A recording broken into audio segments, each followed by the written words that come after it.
Welcome to your last day of the Unified Leadership Conference. Thank you for being with us this week. I know this is nowhere near our normal format, and I know you've spent far too many hours on Zoom already, but we really appreciate you being here.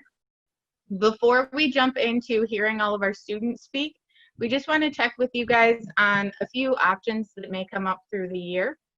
So first of all, when life is normal, have a lot of requests for student speakers at different events, whether they're our sporting events, fundraising events, or events of our sponsors. Not sure how often that's going to happen in this upcoming school year, but if you feel that you have students that may be willing to speak at some of our events, could you please mention in the chat that you are interested in being reached out to?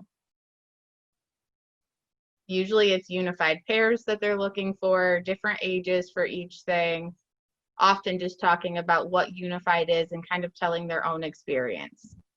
So if you think you have any students that would be interested in speaking or could just possibly be reached out to, let us know. Okay, thank you, Everett. On that same note, sometimes we need our liaisons to take over those same speaking opportunities. So if you personally would be interested in potentially speaking at a conference or one of our events, can you please note that in the chat?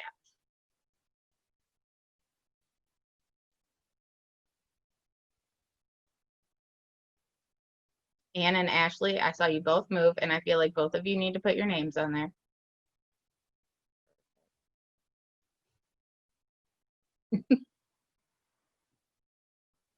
Great.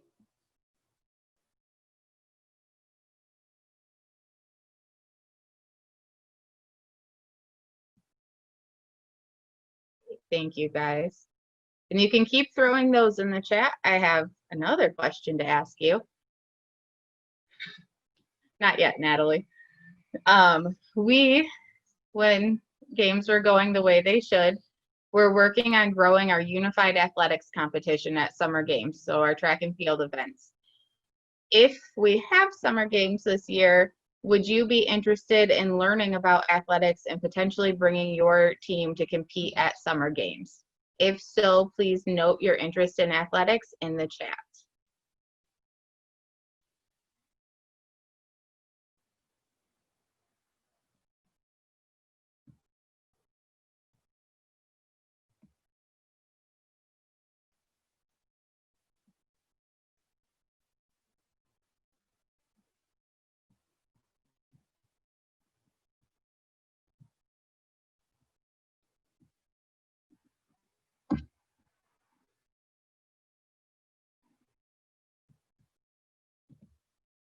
Okay, and the final question for our morning, like we've mentioned in the last few days, we're really hoping to help spread unified within your district so that your students have the opportunity to grow up with the inclusive mindset.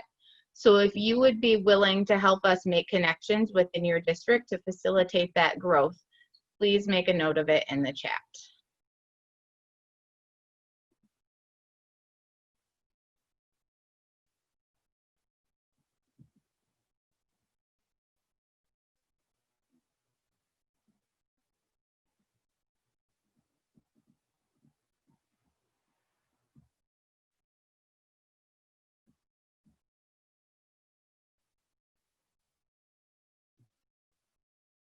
For those of you saying you're already working on it, anytime you need our help, just let us know and we will jump right in there with you.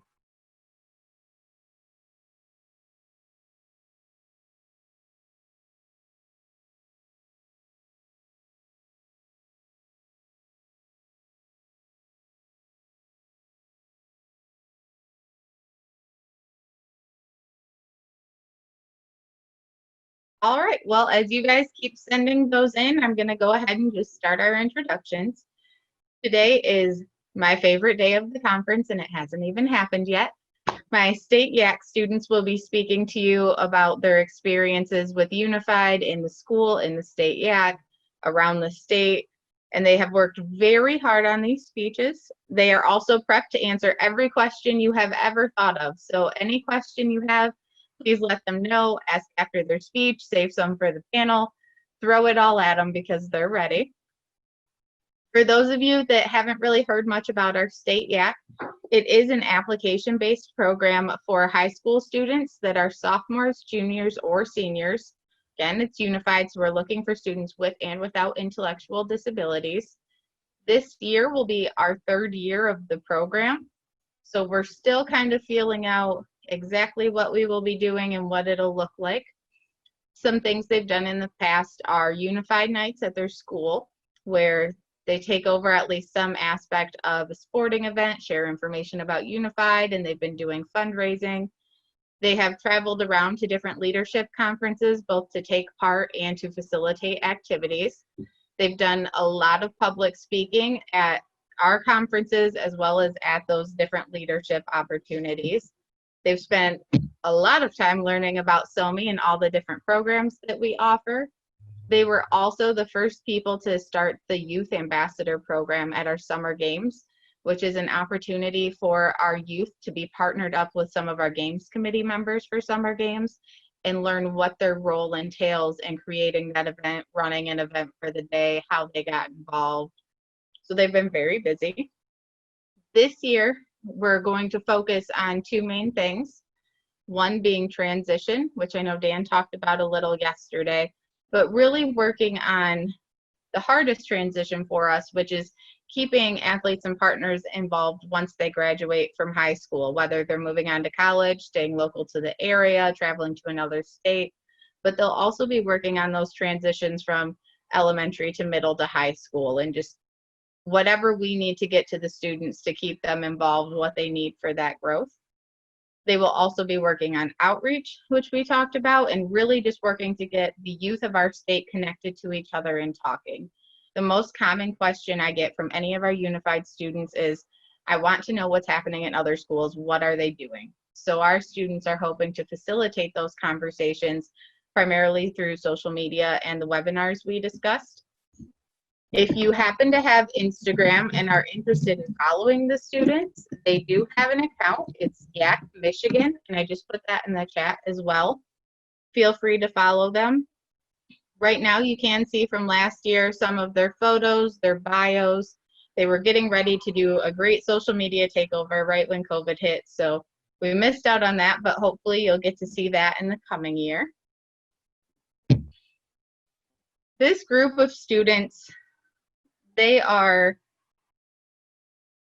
well, some of them don't know this, but they are some of the strongest leaders in the state.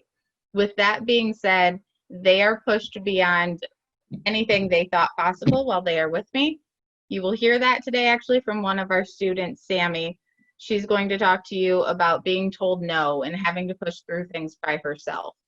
That's something that I really hope you guys hear and can kind of take into your own programs, because part of youth leadership or in letting youth lead is saying no to them, making them figure things out on their own, letting them fail. Granted, don't let them fail at the big thing. Don't let them plan a 100-person event, tell no one when it is, and then sit there with them while no one shows up.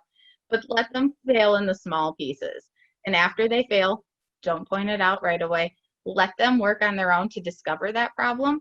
Let them work to problem solve. And then if you have to step in to help with that problem solving process, that's fine. But keep pushing them until they find those answers on their own, because it is the most frustrating process in the world for them, but it is also very important in building them as our leaders. I will say too that, we've heard for years, teachers are building the leaders of the future. Very true.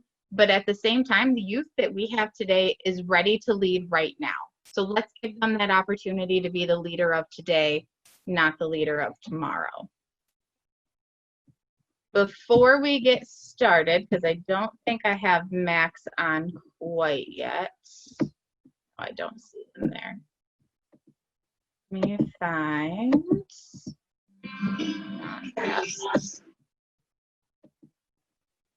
I'm going to show just a really short video on inclusive youth leadership. Jamie, do I have permission to screen share?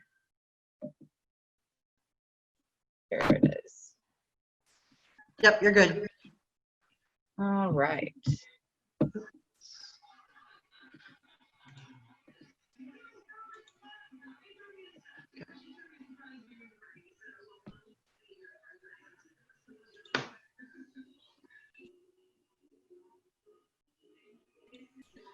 Did you turn your sound on, Danielle? You have to give it Oh, sound. nope, I didn't push the button. Let's start that over. Thank you.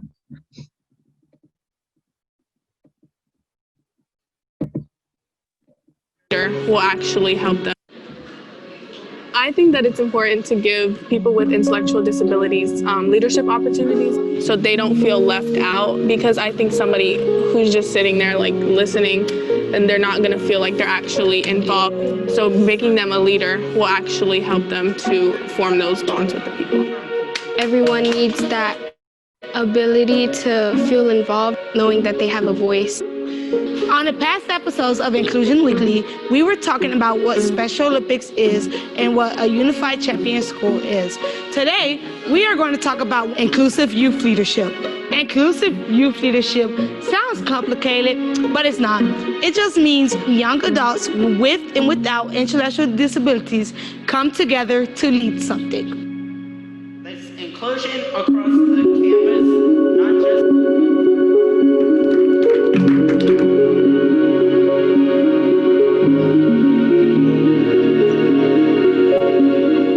I don't like seeing my friends alone or isolated during lunch.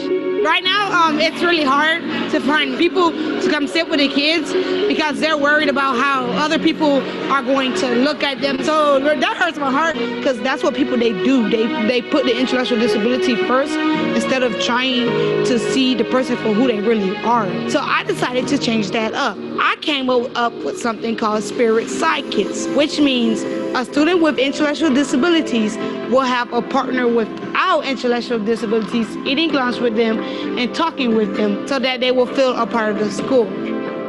People often think because we have intellectual disabilities that you can't lead something. It's time for us to prove the world wrong and show them that we can do the same thing that they can do.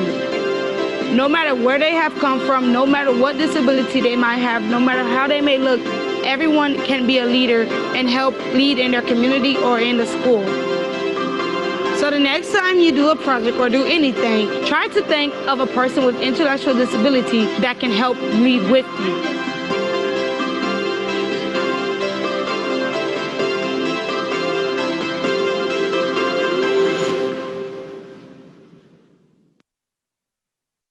All right. And for those of you that follow any of the Special Olympics North America Instagram or Facebook pages, you've probably seen Taja a lot. She is one of their youth leaders that got started, I think, within the last year. We'll watch her story later on a break because it's about 10 minutes long, but she is absolutely marvelous and has got to travel all around the country to work on their initiatives. So I'm really excited for you to get to see her story. Max. All right, Mr. Max, I know we're a couple minutes early, but are you ready to do your first presentation? Yes. Okay, Max, do you want to introduce yourself or do you want me to do it? I can do it. Okay, go ahead. Max. I'm a senior at Portage County High School. Okay. Do you want to tell them what your speech is about? Yeah, just can you see my face? I don't know Your what's face going isn't on. on there, just your Okay. name. Okay, there we go. Now There we I can go. see. Perfect.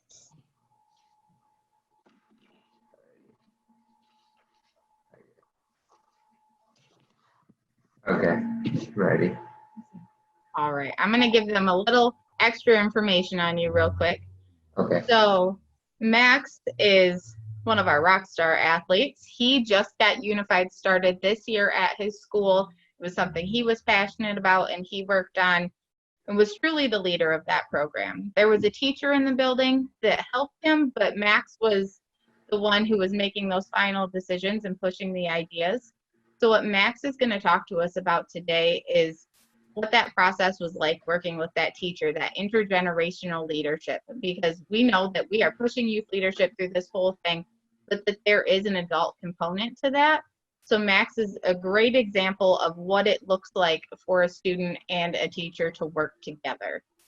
So go for it, Max. It's all you. Okay, so do I just read the questions while I'm doing it? You can. Okay. Yep. All right. Let me start. Did Miss Hall made all the choices, or did you make the choices together? Okay. What's your answer to that? I have it. We made choices. We talked more before doing something. Like one day she told me before we had meeting, if she could make a presentation. My responsibilities was leading our unified club and creating a code of conduct. I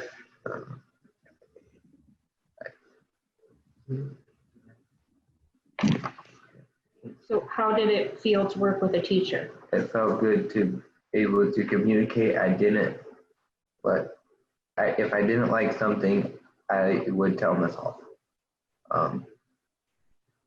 Was it hard to work with Miss Hall? No, because we were in 2 classes together and I was used to her. So it wasn't hard at all because we had a student relationship. Okay, so were there any problems that you two had working together? No, we didn't have any problems. And are there any advice for teachers about how they can work with their students better? I mean, one thing I find very helpful is creating a presentation before your like meeting, so people know what's going on and what you're doing during the day. What did we do? We would meet with Miss Hall like the day or 2 before, Yes, and we kept a Google Doc going. yes. So tell them about that. Well, we kept a Google Doc so we knew what we were doing during the week, and we would have a meeting before to figure out what was going on during our thing we had going. The meetings for the Unified team. Yep. And then if she needed anything, she'd just email us. Yes. Right. She's new. Miss Hall was new to Special Olympics altogether. She didn't know anything about Special Olympics at all, so that was brand new to her, right? Yeah. So you taught her something new, even. Yeah. Max, was it important to you to be able to lead like that? Yes, because I have never been able to lead at all. Always been helped, or I've done stuff by myself. Great job, sir. Does anyone have questions for Max about working with teachers or other staff, or what his experience was like getting his club started? No questions right now? Right, Max will be with us quite a few times today. He has been very involved in YAC this year and has been doing a great job, so he's got a lot to share. So we will be hearing from him again soon. Max, I hope you see all the compliments coming through on the chat right now for you. Perfect. Thank you very much for speaking. We are now going to shift over to Delaney Setzler. There you are, I see you. Delaney is going to talk about the intergenerational leadership component specifically for her school and what the roles of the adult liaisons, athletes, and partners are in the different meetings and events that they have. So Delaney, if you are ready, go for it.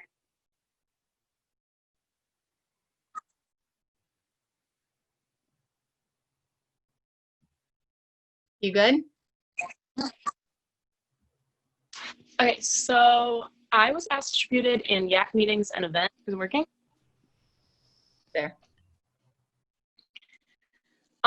With our state YAC meetings, our meetings usually start with Danielle giving us a prompt, whether that be an event we need to plan or a problem we need to solve. And then she tries to just stay away and give us the lead unless we specifically ask for her help.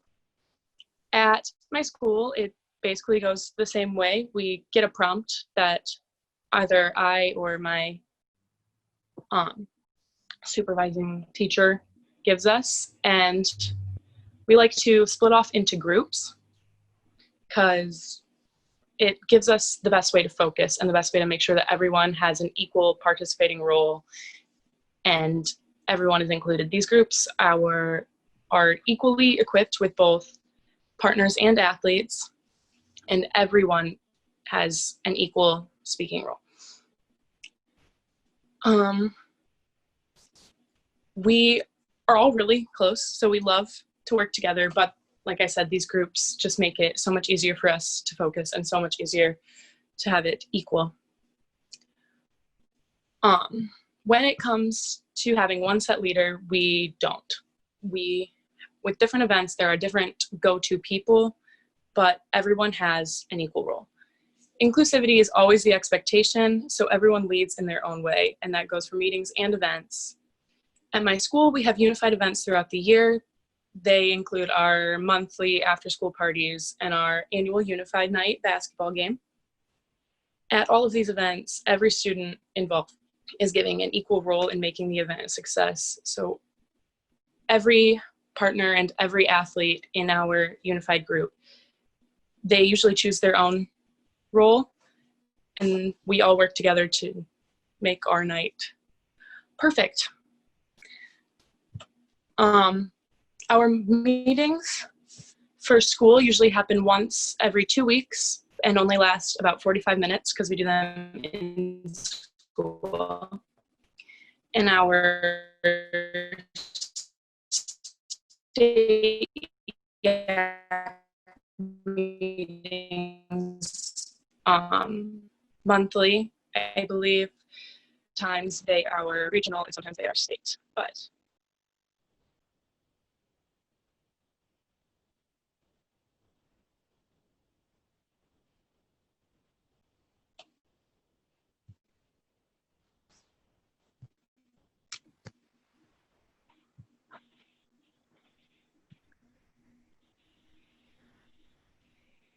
Jamie, can you still hear her? Nope. Delaney, your connection's kind of iffy. Sometimes you're good, sometimes you're very slow. oh. Well, I'm not sure what's going on. That's all right. When you said that sentence, it was all there. Oh, okay. The last thing that we clearly heard was about meeting, how often you meet. So you did hear that part? For your school, yes. Can you restate what you said after your school? Yeah, so for our state YAC meetings, we have like 2 separate groups. We either meet in a full state group or we meet in our regional groups. And those before the virus were like monthly or bi-monthly, I feel like. I'm not really sure, but yeah, it was good. We came together, we worked together. It was fun. Right. Does anyone have any questions for Delaney about either how they run their program at her school or her experiences with intergenerational and unified leadership? Delaney, what's the best part about Unified Champion Schools? What's your favorite part? I just love seeing all of our athletes involved in our school.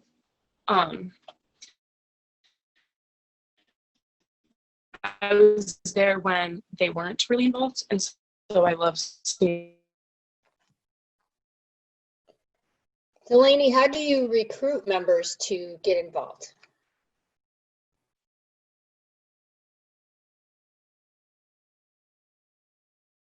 You're muted.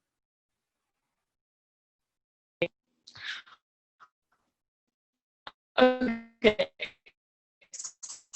So we try to do like the school announcements and like posters all over the school, but those don't work as well. So our school unified page that then everyone involved in unified shares on their personal pages. And so social media is the biggest thing. There's a question in the chat too. How many people are on your YAC? In our school, I believe there are like 10 people. Try to keep it small. And then the athletes are really whoever's still in school at the time, because they use that hour to also go to their job sites. So our athletes kind of rotate, but there's usually about 10 people. Okay. And what school do you go to is another question on the chat. I go to Monroe High. Perfect. Any other questions for Delaney? I have one. Delaney, how has Unified changed the culture in your school overall? Our school, I feel like, used to just not be educated on these things, and so it made them more aware, and everyone now wants to learn about it, and everybody wants to be inclusive. So I feel like it just changed the mindset of our students and our staff.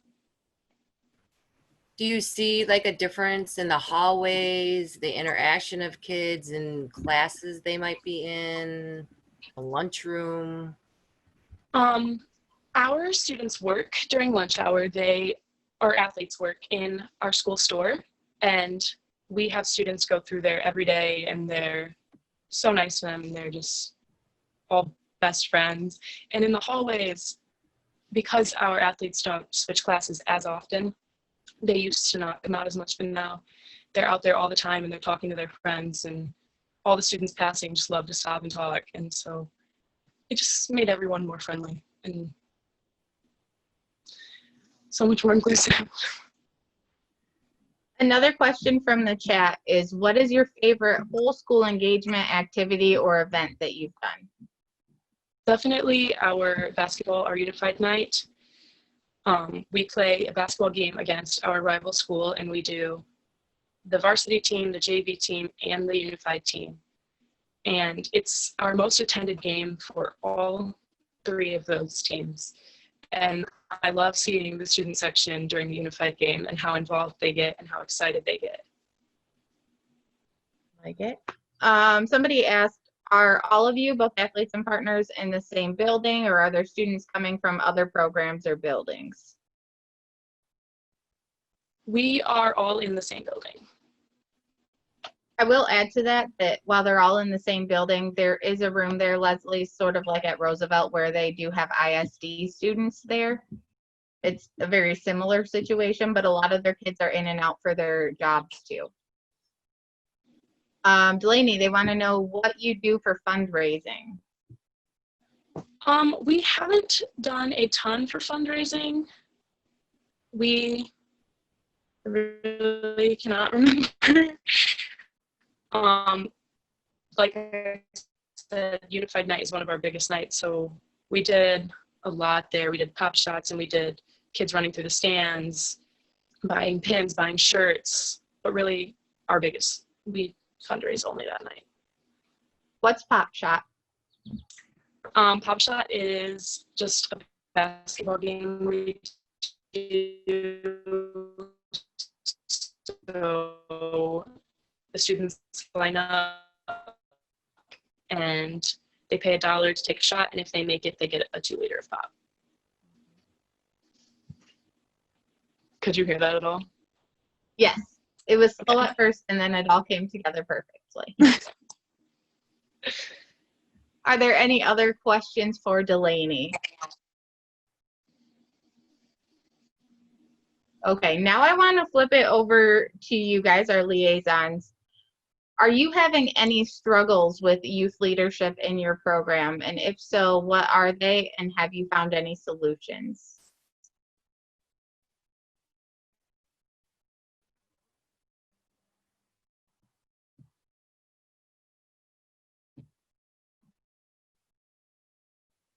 No one is struggling with youth leadership. I'm really excited, but a little hesitant to believe that. Okay, if it's working right now, can you share with us some of the successes of the youth leadership in your program or intergenerational leadership?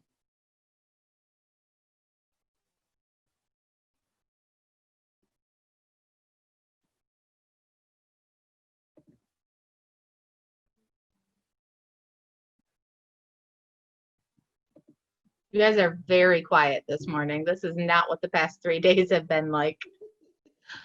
I know when working with schools, a lot of times they reach out to student council. Obviously, peer-to-peer and links are great places to start for youth council. And then, of course, you know, working with your special ed teachers to get that component as well. And where are you finding your strong leaders from, or are you building them into strong leaders? I feel like the ones that are leading in my school with this and Best Buddies they're the students that came and asked to join and start up the club and everything. Some problems that I'm having is people attending meetings and following through, or things coming up like when, it was really tough this year because of what happened in March. I mean, right when everything was getting started, we had to shut down. So with the Polar Plunge, I had some leaders come up and do after school bake sales and stuff for fundraising, and they asked me to do that. But everything that you sell at school food wise has to be done before or after school. So that's been kind of a hard thing, but the easiest moneymaker. So that's kind of where we are with that. Okay. So, thank you for sharing. Yeah. Yeah, so Danielle, I think what really helped me a lot at first was kind of my mentor school, Zealand Public. I said, how do you develop your YAC committee? Because when we started from scratch, and he said, put out an email to your teachers and have them give you a list of the top 3 students that they work with that just naturally are working with those students with disabilities and are natural leaders.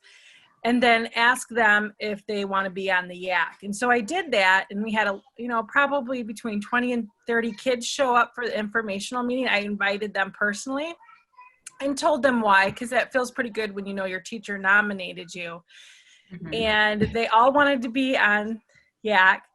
And that's also kind of where we started with our partners for our first basketball team, because that's kind of hard to figure that out at first too. But I think that really made a difference, because now that group of leaders did such a great job, and I feel like they kind of showed what the expectations are for the YAC committee, so that when they've done whole school engagements or had to speak in front of the school, the other students have more of an idea of what this is, and coming to meetings and a variety of things. So I felt like that was a good way to start, because when you have to try to sift through all those students, you maybe don't know them all really well, the gen ed students. It was really helpful to get ideas from the gen ed teachers. Perfect. Susie, I know what Max described is similar to what you do in your building, but can you tell us a little more about how you work with your youth to lead? Yeah, sure. Well, I have to, give big kudos to Mariah there, who's over in one of the boxes, and she's a go-getter, and she just stepped into that leadership role without me even kind of prompting her or encouraging her. She came to me, and I think that's so helpful when you have even just one student that steps up and says, hey, I want to do this, or can we try this? And she also, then we recruited Anna to help as well. So the 2 of them are very strong leaders in our group. And what we tend to do is before our meetings, the 3 of us will meet and develop an agenda, and we talk about it and what's going to be shared. And then they lead the meetings. We gather up. And I shared the other day, what really helps us is we have that like flex time or that homeroom time. So we have really nice attendance, because that whole barrier of transportation and getting kids home after school meeting or getting kids to school early isn't an issue. So we tend to have probably, wouldn't you say, Mariah, at least 40 or more kids attend, I think. And it's usually pretty equally split between, students with and without disabilities.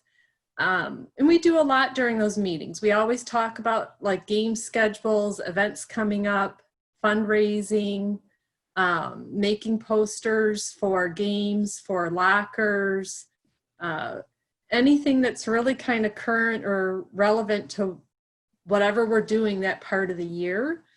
I would say the only thing that really kind of is a challenge for us is time. We generate ideas and some really cool things kind of come up in those meetings, but then it's really hard because we only kind of can meet once a month during that school day. It's really hard to get done with what we want to get done with. Mm-hmm. So, we might need to look at, trying to meet after school like a second time a month so that we can follow through together as a whole group and get some things done and move forward. So I don't know what that'll look like this year because of the whole virtual thing, or we're supposed to be in person in Howell, but we might have some limits on how big of gatherings we can have because of everything. So we'll just have to talk about that and problem solve. Another great thing that Mariah does, and then a couple other kids from YAC, is they run all of our social media. We have like a Snapchat, right, Mariah? And I'm not good with social media, so I have a hard time even like pulling it up and seeing what these kids are posting from practices and games. Usually I'm like, Mariah, can you look at that or pull that up on my phone? Because I have no clue. But we have like a Twitter for our team and for our group. And I think we have a Snapchat. And the kids take care of that. Our first year we had a YAC member. We called her our historian.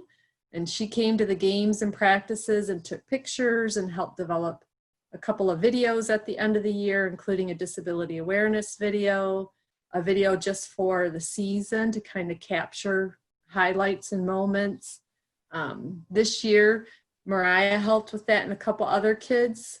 It was a little bit not as structured, but I'd love to see that kind of come about again too.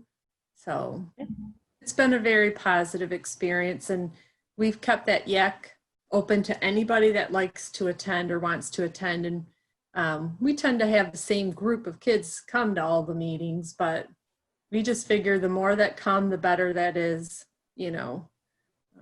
So, and they've helped with the fundraisers, like I said, that t-shirt sale, the Buffalo Wild Wings night, the Polar Plunge.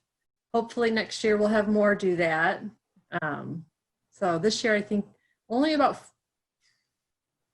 4 or 5 kids decided to do it. There was a lot of interest when it first came up, and then I think people shied away from it. Mm-hmm. I think this year we'll have more participate. Love it. That's a lot of things for people to be involved in. Yeah. Thank you.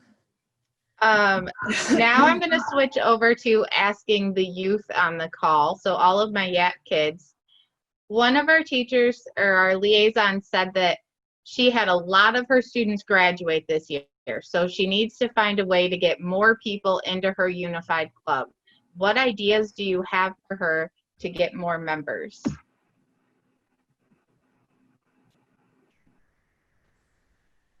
You just started your phone. How did you get it?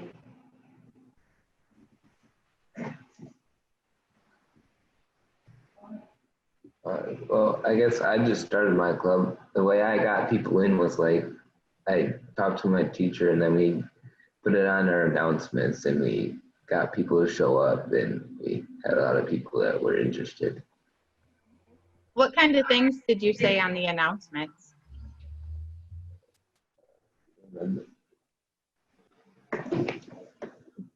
Well, I think initially it was just in the announcements about joining I think we put it in as joining the basketball or after school club. Okay. Was that what it was? Yes, it was. Mm-hmm. And then we did our basketball practice during the school day. So like our 7th hour is how we fit it in. And I think once word got out about basketball practice, we had so many more people join because teachers were really receptive to the idea of, as long as there wasn't a test, I think, going on or, really important stuff going on, they let them out for it. So we actually ended up, when we were practicing, having 2 or 3 practice games going on at once. We had a lot. And for after school meetings, we filled the room, which, in the beginning, we thought we might get 10 or 12 people. We thought we might have like a team, So I think it was just a lot of word of mouth and kids just really excited about it. And you put posters up? Yeah, we put posters up around our school. Mm-hmm. And then it was in the announcements and it was on the TV. Yeah. Yep. Thank you. Anna, do you have ideas for how to get more people involved in Unified? We actually came up with telling all our friends and stuff. And getting people involved and stuff. What did you say to your friends to get them to come? I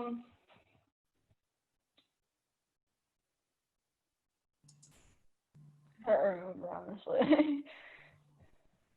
But most of them did come when you talked to them about it? Yeah, most of them did come. Okay. Angelica, I'm not going to ask you because you're going to present on this later. But Melissa, pay attention to Angelica's presentation. She'll have some ideas for you too. Yeah.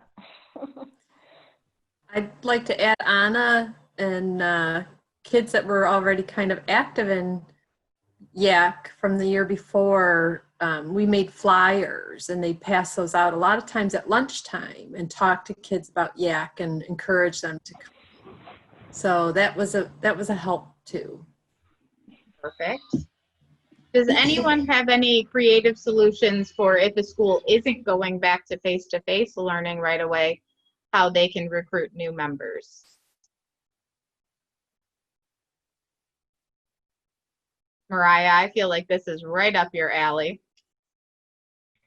I think, well, one thing that you could use, or for me personally, is putting stuff out on the Unified Champions Instagram account, because we have quite a few followers on there.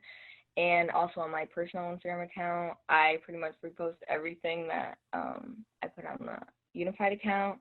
And also you could, so when school got canceled, we did, for our peer-to-peer program, we did like a emailing kind of thing called like eBuddies. So we could do some sort of like group chat, Zoom meeting, email thing online to stay in contact and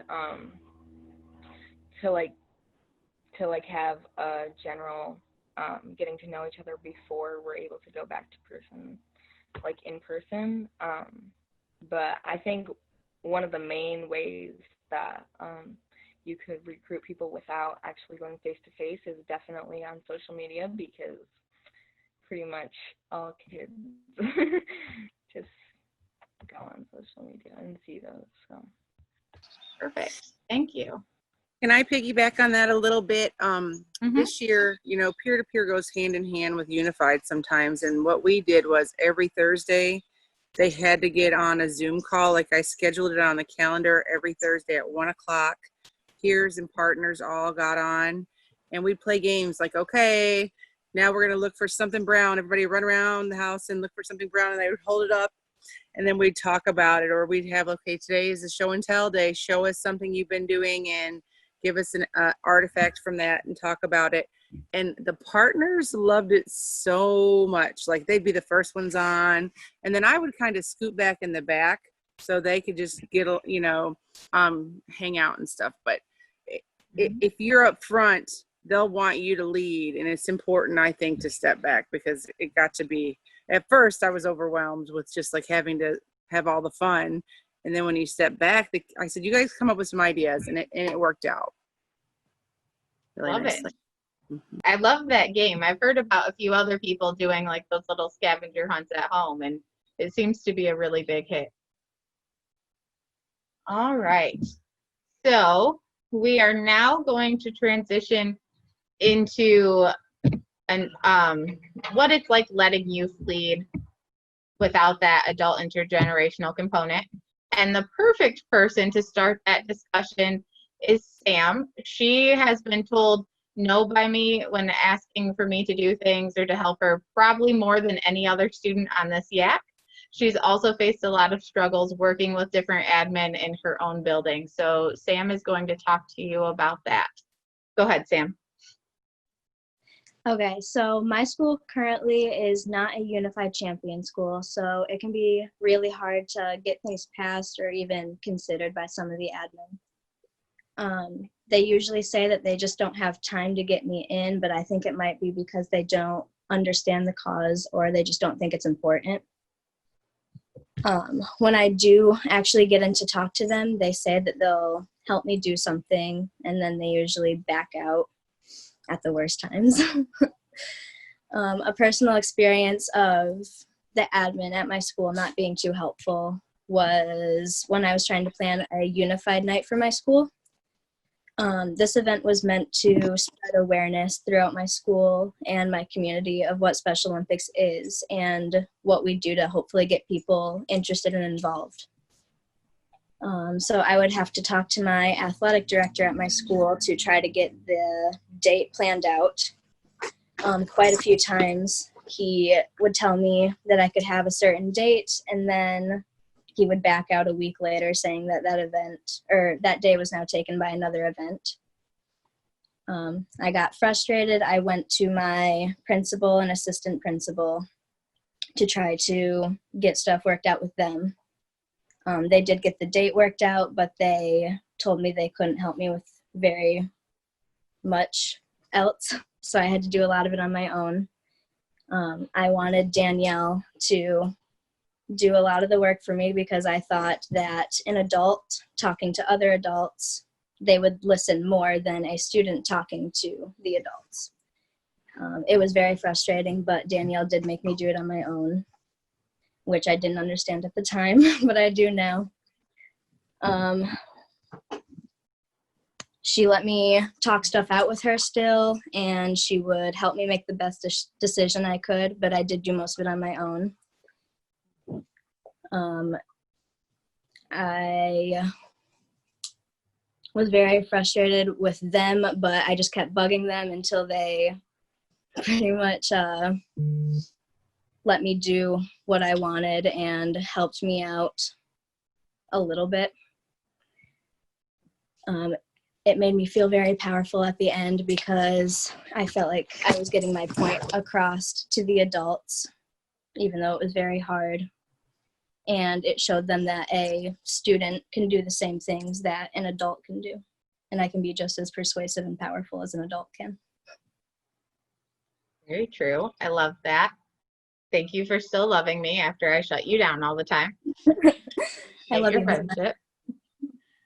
Does anyone have any questions for Sammy about that process, how she felt, things she did to work through some of those problems?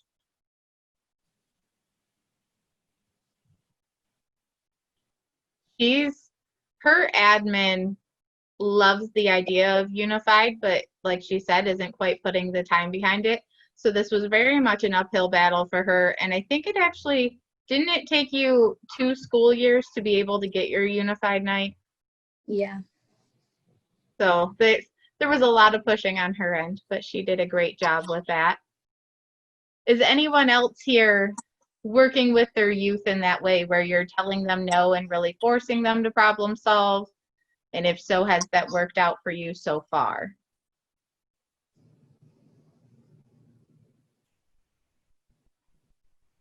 It's Leslie. I'm not sure if Kim Sclafani has the students go to the admin. I really feel like it's mostly her as the teacher. And Okay. she also brings in our administrator of one of our center-based buildings. I am going to ask her that because, Sam, that's amazing. I'm so proud of you for taking on that challenge. So I think, honestly, in Wyandotte, I think our adults fight the battles. So I'm going to have a long talk with Sclafani about that. We really do need to put the students out there so they can fight for what they believe in. Right. It's really hard, I will say, on the adult side of this. I am one that always wanted to jump in and help whenever I even saw a problem beginning to start in whatever they were planning. So it does take time on the adult side to be able to find that ability to just stand back and wait. I truly had to stand back in corners of our classroom to not jump into their different issues, but they were able to solve it. They did do a great job. And in our program, we started sending our students to administration in middle school. We did work with them then a little more to make sure they were prepped on what questions would be asked of them so that they felt a little more prepared, but middle school was when they started reaching out to admin on their own. Sam, a question in the chat is, how has going through all of this changed you? So I was very shy. I couldn't talk to adults without freaking out. So once we started in middle school, like she said, talking to admin, I started to build up that confidence that I needed to talk to adults. Once I built up that confidence in middle school, it was much easier in high school to try to get my unified night. It made me feel very powerful knowing that I can do the same thing that an adult can do.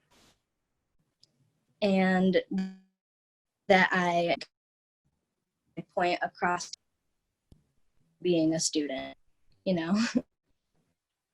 Great. Another question on here says, do you feel more confident talking to admin and teachers now? Oh, definitely. Good.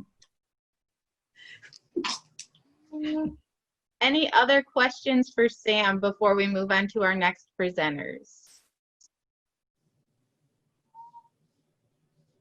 All right, well, thank you for speaking. Now we are going to hear from Max and Mariah.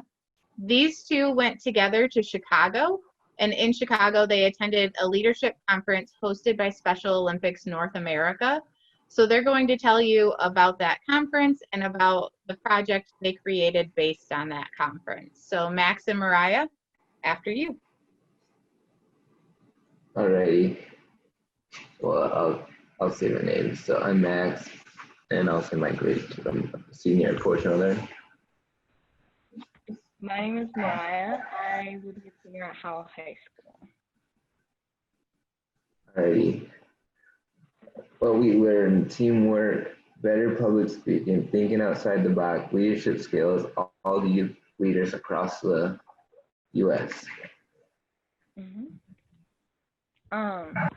So our KPMG grant plan was a game at in the halftime of a Pistons game because there was a global ambassador who was on the Pistons team, so we wanted to have a game during that halftime. And then we would talk about Special Olympics Unified Champion Schools, and Max's unified team and my unified team would play against each other. But we soon realized that they had already pre-planned their entire halftime season, so we would not have been able to get in within the year. So we tried other colleges, and they also had the same kind of thing where they had pre-planned their entire schedules.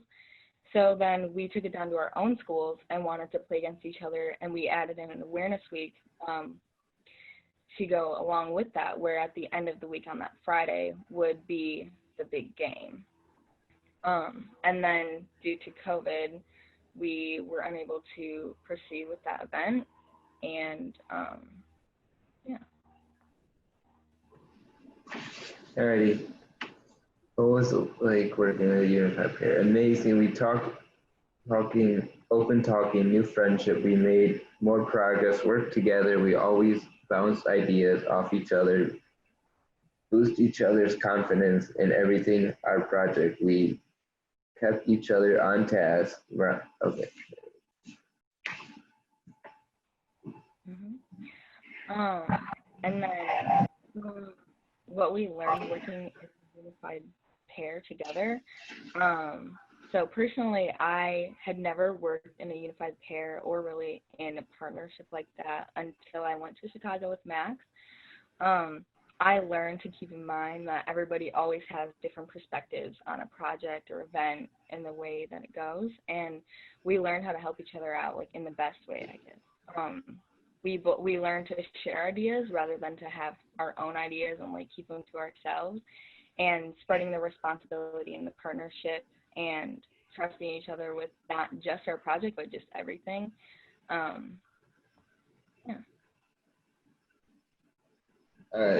Challenges we faced. Being shy at the start, that we live a part, and sometimes it was hard to communicate ideas when we switched our project, keeping it close to the same, still something new and unique that spreads awareness. Okay. Yeah, and Max and I both had some challenges with thinking outside the box, mostly at the beginning, which Danielle reminded us to think outside the box a lot throughout. And also with Max and my school being about an hour and a half away from each other, it made it really difficult for just like making sure transportation would work, which was, I guess, was kind of scary for just thinking about how we didn't know for sure if it was going to be able to work and stuff. And then just, I guess, working together with us not being able to see each other all that often because of that distance. And then overall, I personally love the opportunity to work on a project spreading awareness and inclusion, especially with Max. We pushed each other to be better through the whole time we're together. And with this project, I gained another best friend.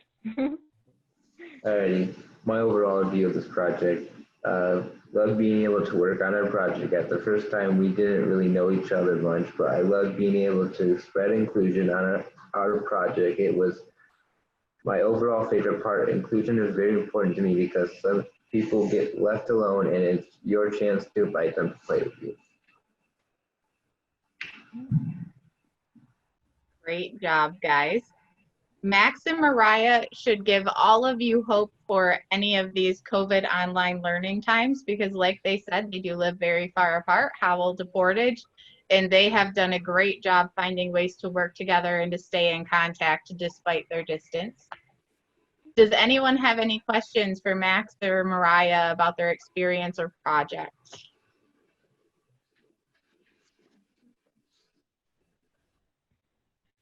I have a question. Can you guys tell them about some of the activities that you did in Chicago?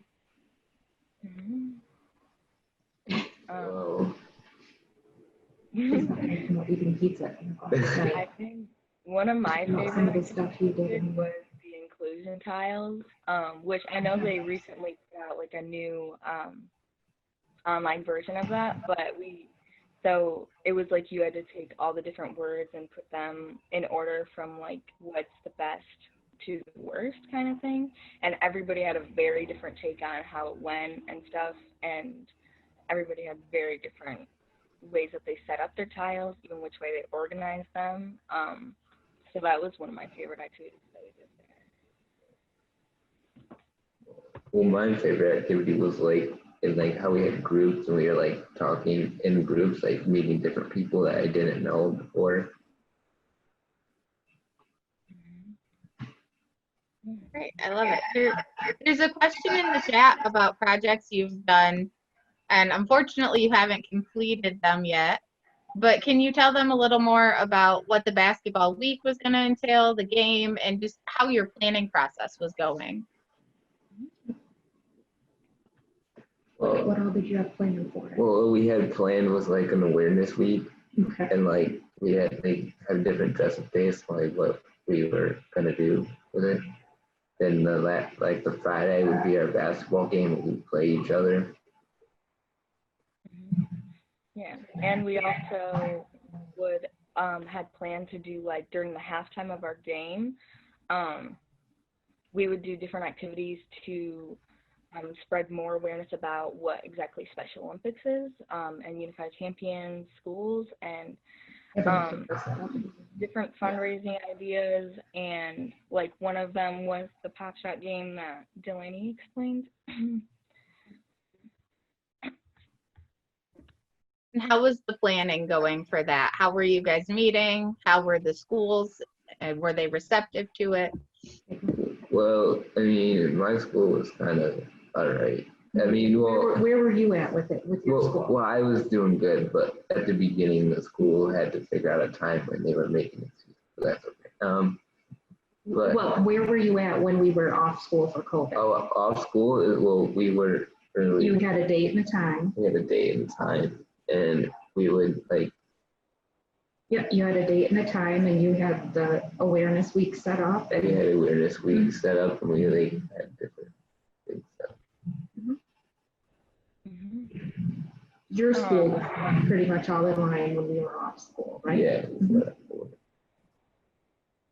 Yeah. So for my school, so we had like pretty much all of the planning down for like the entire project, and basically all we needed left to complete the project would have been to get like all of the signatures approval or whatever for transportation, and just then like explaining to the Unified Champions program in each of our schools like what would be happening and stuff like that, and then just kind of go for it and do it. Any other questions for Max and Mariah?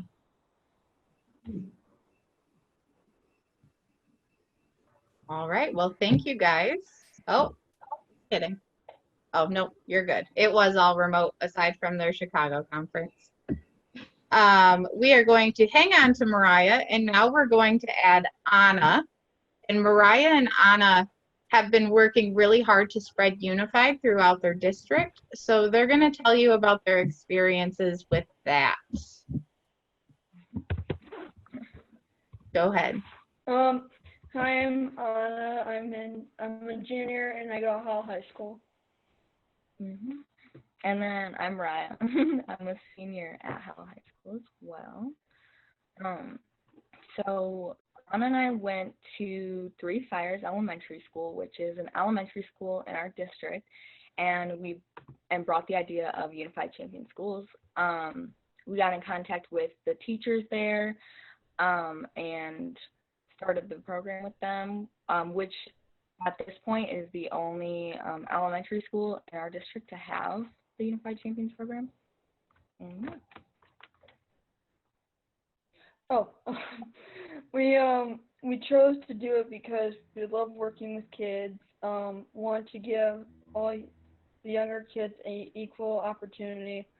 Want to show kids what Unified is from a young age and spread inclusion. And the main reason why I wanted to do that was chose to do it was because when I went into high school, I met a ton of new friends that I have now who went to my own elementary school, who I never got the chance to meet, simply because they were in different classes because they had intellectual disabilities. So I wanted to be able to give kids now the chance to meet friends that I wasn't given. And then, so we got started by, so first I brought the idea to Miss Mitchell, and then got in contact with Lindsay Harsmith, who works at Three Fires with their peer-to-peer program. And then we set up a meeting, and at first it was just me working with her, and then I asked Anna if she wanted to join me because, as I learned from like in Chicago, I work best in a partnership. So I want to partner. How did it go? It went really good. Practices were just about to start before COVID. It was just a really fun experience for us and the young athletes in the program, the staff and teachers that were helpful were awesome. And then, so the challenges we faced throughout, well, there was really hardly any challenges with starting it in this school particularly. The main challenges was the school time differences. The elementary level students can't typically stay after school, so but we came to solutions for both of those problems because we had the staff that we were working with were like wanted it to work so bad, so they arranged their schedules, they arranged their lunchtime, their gym classes to be able to make it work. So and they were all just like super excited about it and wanted to make it work. So we think other school districts should definitely do it. The Unified Spirit of Inclusion is born younger. The athletes get the opportunity to be inclusive from a young age. Bringing UCS to the elementary school will already make students aware of the program as they get older.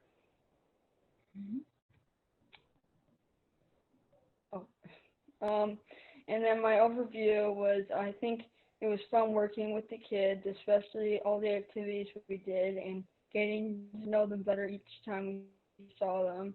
I became even better friends with Mariah. I'd like to be able to bring inclusion to younger students. And then I loved working with Anna. Working in a partnership is my favorite way to go at any project. And I've always wanted to work with young athletes since I started Special Olympics. And so through this opportunity, I was able to do that. And unified, which is the best way. Great job, guys. I hope you noticed in their speech too that this was all their idea. They initiated, they put it together. This was something they wanted out of their unified experience. Are there any questions for Mariah and Anna?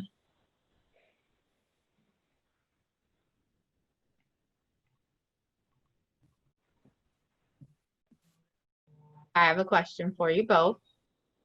If you're able to this year, do you think that you'll add more schools to the program? 100%. Yes. I've already been thinking about different ways that we can do it. Me too, we need to talk. Any questions now for Mariah and Anna? All right, guys, great job. Thank you for sharing. Our next presenter ended up not being able to make it today, so I do have a video to show you of his presentation. This student loved the idea of unified league play for basketball, so he worked to get that started in his league.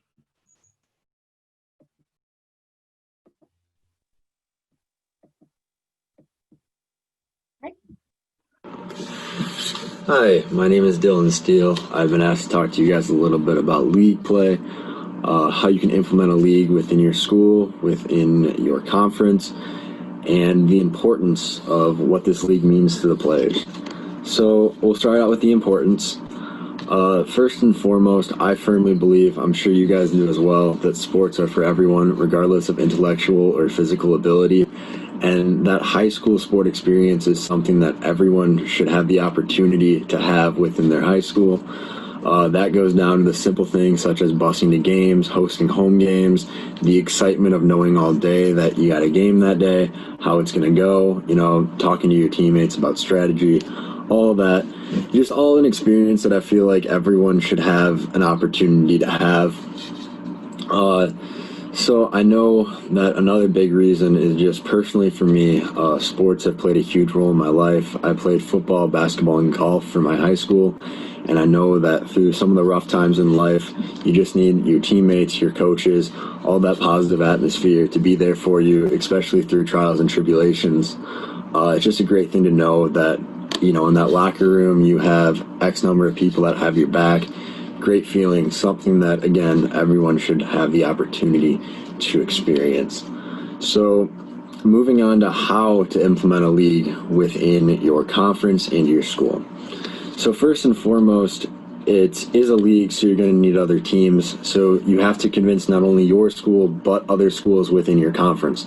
So for me, it was a Saginaw Valley League.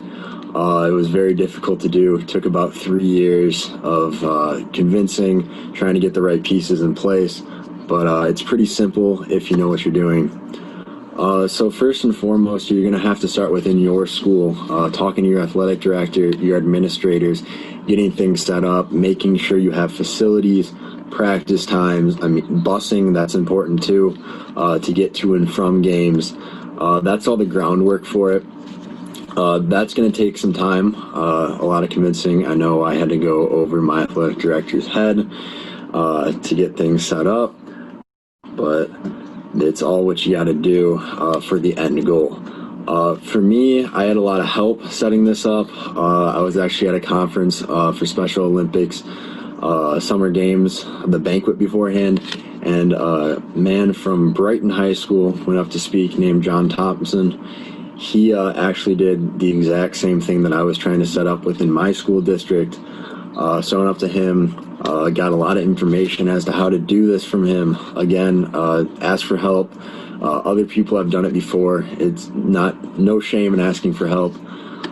So he was able to actually contact me with all the athletic directors within the Saginaw Valley League, kind of throw this idea out there for all of them.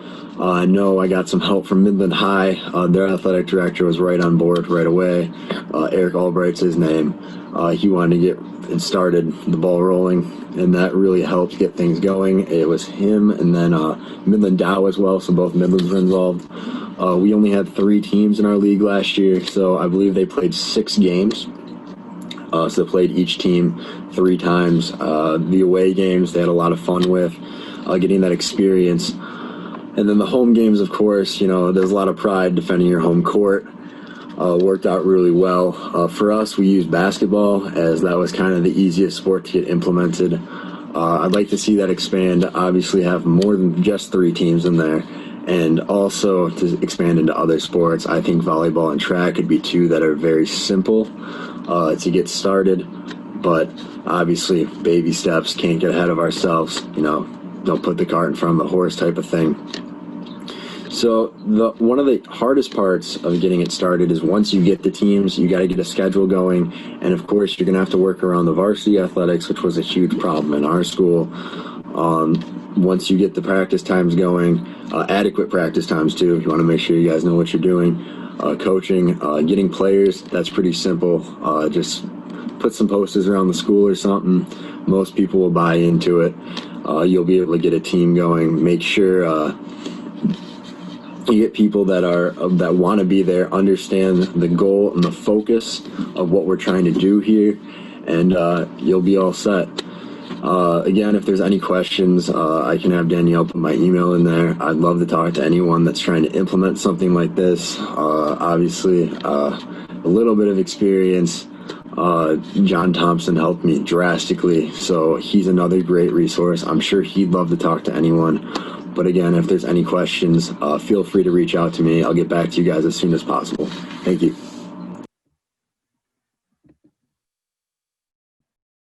Okay. That was Dylan's experience with setting up league play. Anna and Mariah have also done league play at their school. So do you guys have any questions either for me to send to Dylan or maybe that Anna and Mariah can answer?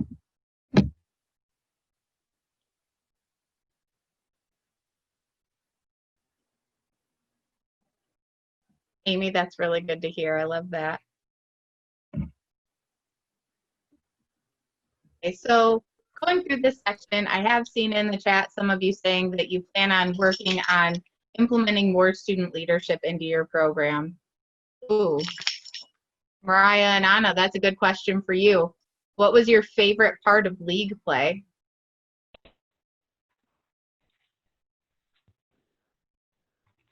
Okay. I think my favorite part was the competition side of things, because and being able to play against our rivals and stuff. Like it made practices like more, like I don't even know, more like you wanted to do better because you know that you'll be playing against the school and you don't want to let them win. So you like everybody, I think it made everybody do better just in general, like at the games and practices, and it was fun to see a bunch of other different unified programs and how they do things, and a little competition is always good.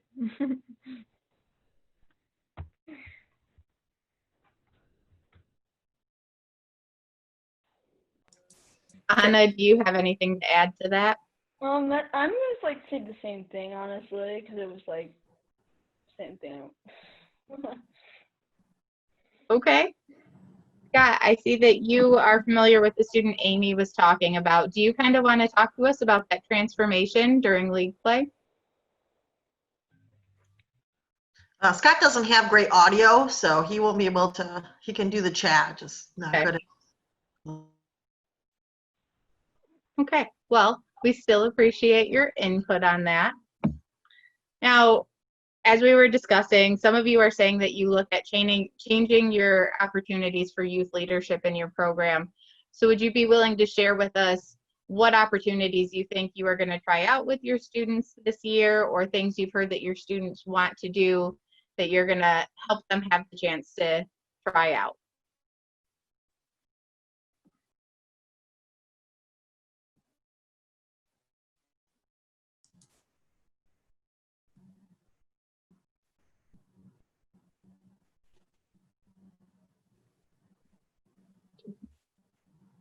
I think I can just say for myself, I tend to overthink things a lot, and I tend to kind of, Mariah probably knows, kind of control things a little bit too much. So I need to learn to step back and let the kids, you know, organize more and do more themselves. I mean, Mariah and Anna are wonderful, and they naturally gone into that neat leadership role and are doing amazing things. But listening to everybody today, I'm realizing, you know, I need to step back even more and let them take the reins and really lead more at the YAC meetings, but even organizing and doing more, taking a bigger role in our fundraising events.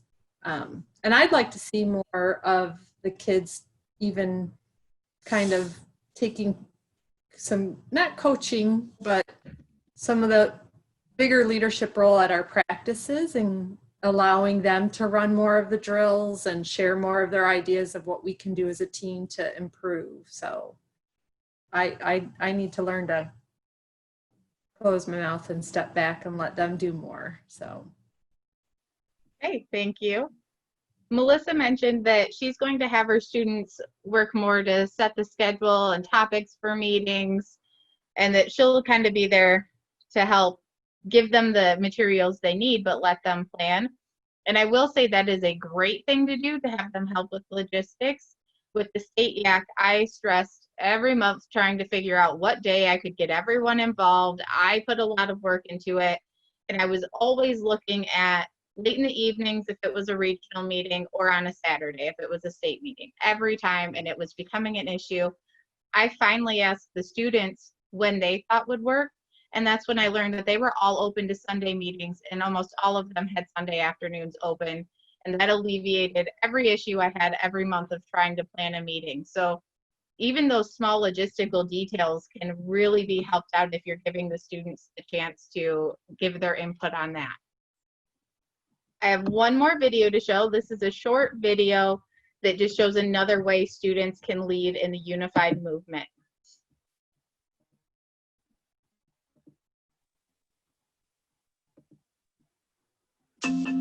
We've all taken the same pledge to make inclusion a part of our everyday lives.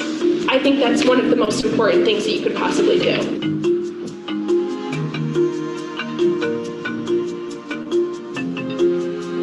You know, it's something that all of us have lived and breathed since we've been here as freshmen.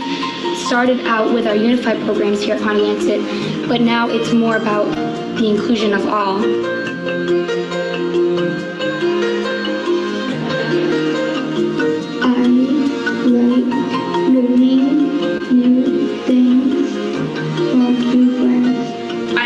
with both the superintendents, and then I met with the principals of each school. And it's something that you want every kid and every person to incorporate in their everyday lives. It's something that'll definitely follow me personally, and I think everyone else. Like, I plan on going into special education next year, but even for the people who aren't, it's something that I don't think any of us are going to forget. It was very, very special message.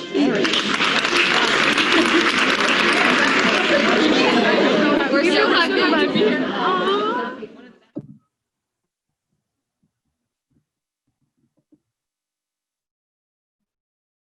Okay.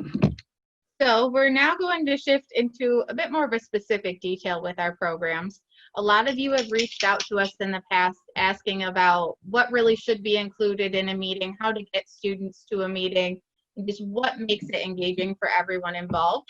So Angika, who also started Unified at her school recently, is going to talk to us about how she recruits and plans meetings. Angika, it is all you. Okay, thank you.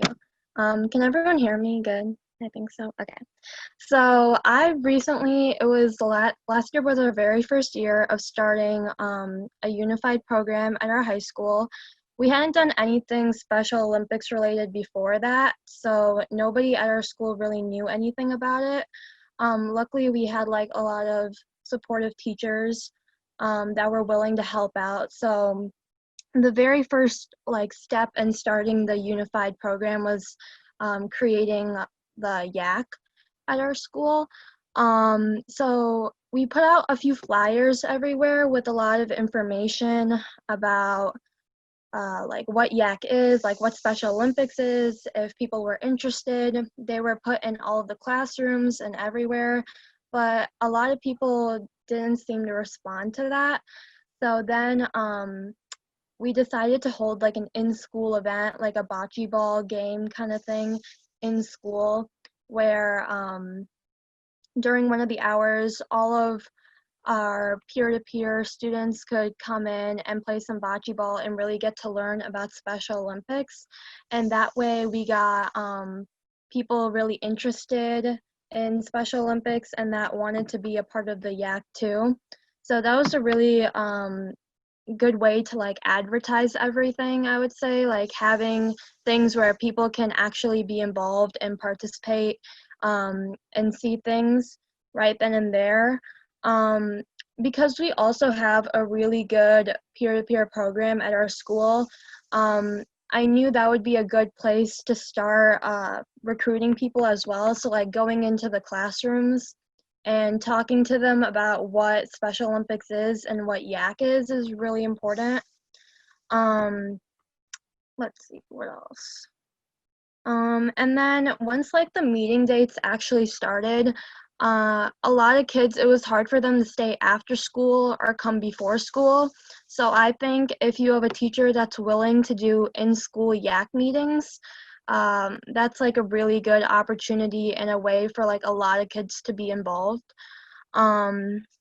So we had ours like during school, and at our YAC meetings, we would basically like play some games to like get to know each other, because some of our kids were from different grades. So, you know, like seniors and freshmen don't usually know each other. So it was a good way, like icebreakers and stuff like that. And then we would always like have things to plan to talk about at the meetings. So a lot of the stuff we did was like in school events, like playing basketball scrimmages and stuff like that during school. So we would plan those out, like all the stuff we needed, like the gym space we needed during school to make sure there weren't any gym classes happening, little prizes just to make like the basketball scrimmages fun, and stuff like that. So that's how it started. Can you tell them about some of the activities you put together for that bocce day? Yeah, so it was during like our 6-hour period, and we went down to our aux gym and we had like the wrestling mat on the ground. I don't know if that really, if other schools will allow that because it is for the wrestling team, but we bought a bunch of bocce balls. You can even get like indoor bocce ball sets, so you can use those on the regular ground floor, like they're not as like heavy. And we had about like, I would say 20 to 30 kids come down, and everyone broke up into teams, and we had like different bocce ball like stages. So like one of them was like an actual bocce ball game happening, and one of them was like we made like some rings out of tapes and like people trying to get them throw the bocce ball into the ring. So like different type of bocce ball games. And then we had like some prizes for whoever was winning whatever game. And then after that, we all went back to the classrooms and did like a craft activity with tracing your hand and writing about yourself. And then we introduced and talked a little bit more about what Special Olympics is and got kids really into it. And I think that was a really great way to get people involved. Like everyone got to do things. It was really hands-on. So I think that's a good idea. Hey, Angika, I have a question. I know you really kind of started this from square one, and I know a lot of it you put together on your own. What was like your biggest challenge in kind of starting from the ground up and to the point where you got people to actually come to the bocce event and then to where it's at now? Yeah, for sure. I guess my biggest challenge was like trying to get the information out, only because the teachers hadn't been involved either. So luckily there were some teachers that were really wanting to be involved and would help with information getting out. But also one thing that was really hard was getting in contact with the parents of those students, and getting them to send back the forms for like the student athlete forms and stuff like that. Like that was a big problem. But we got through it. It's a lot of communication issues that we had to get through, but we set up our minds and stuff like that, ways we can get easier contact. So I think that helped a lot. Awesome. I have a follow-up. Yeah. So now that you started it and it's up and running, where do you want to see it go from here? So one thing if COVID didn't happen, I was hoping that this would happen, is something that's really like the whole school involved. Right now, our Special Olympics program is really only in the peer-to-peer, like only those kids really know about it. It hasn't really been opened up to the whole student body yet. So I hope that like next year we can have like a lot of the kids here have their unified days at their school. I was hoping that we could do one of those, maybe have like a basketball at one of their varsity basketball games, have like our own basketball team, unified basketball team, something like that, like a big unified day. I think that'd be fun. It's something to get everyone involved. Awesome, thanks. Little brag about Angika. She is another one of our great leaders, and she actually got unified started in her school. It wasn't any staff member. She went to the assistant superintendent, is that what he was at the time, and said that this is what she wanted to do, and they reached out to me, and we had a meeting where Angika was really that driving force, and I immediately scooped her up for state YAC, and she has been working hard ever since. Does anyone else have any questions for Angika?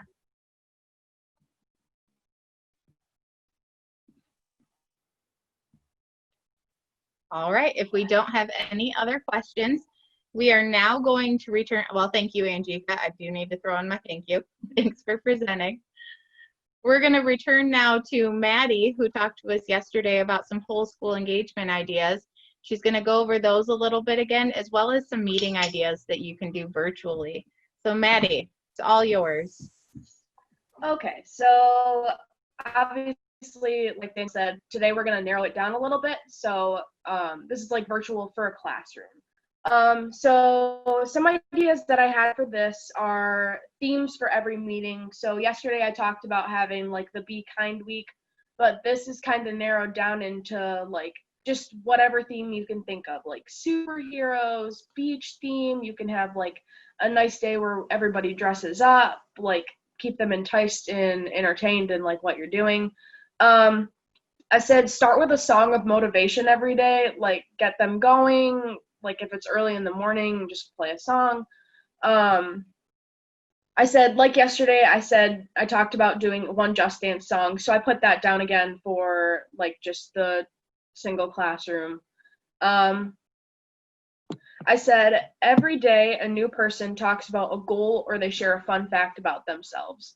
I said make it simple. For goals, you could say things like wanting to give 10 people a compliment that day, or for fun facts, you can even like say something as simple as your favorite animal or your favorite color. The next thing I put was do a 5-minute Google slide every day with new things in the schedule and discussion topics. So every day you can do a presentation on ways to stay kind, ways to support people during COVID, how to help people out in your community while maintaining social distancing at the same time. I said maybe once a week do a little slideshow on a different disability. So like every Monday they could do that. Like yesterday I said you could have your name entered into a raffle for a gift card or candy for whoever shows up. Do Kahoot games. I said they could honestly be anything. Like they could be Disney, Nickelodeon. You could even make your own Kahoot game and like make it trivia questions about Special Olympics and like the different disabilities that you learn about. The next thing I had was go around the classroom and everyone pick like a 30-second exercise that's easy enough for everybody to do. So I said like lunges, squats, jumping jacks, push-ups, sit-ups, high knees, jog in place, and all of those can be modified into something that makes it easier for the student to do. And then the last thing I had was make sure to be flexible with times and what everyone can do. So if there's a few people that can't make it on a Friday afternoon, you have to be flexible and communicate what times everybody can do it at, because you want to make sure that everybody's there and everybody's engaged. Because communication and kindness right now is just key, because it's hard with COVID going on. Everybody's like, what am I doing? Like, when is this supposed to be happening? You have to be able to communicate with others, and yeah. But those are all my ideas for just single class virtual. Those are great ideas, Maddie. We love the things you come up with. While she's still got the creative juices flowing, does anyone have any questions for Maddie or meeting ideas to run past her?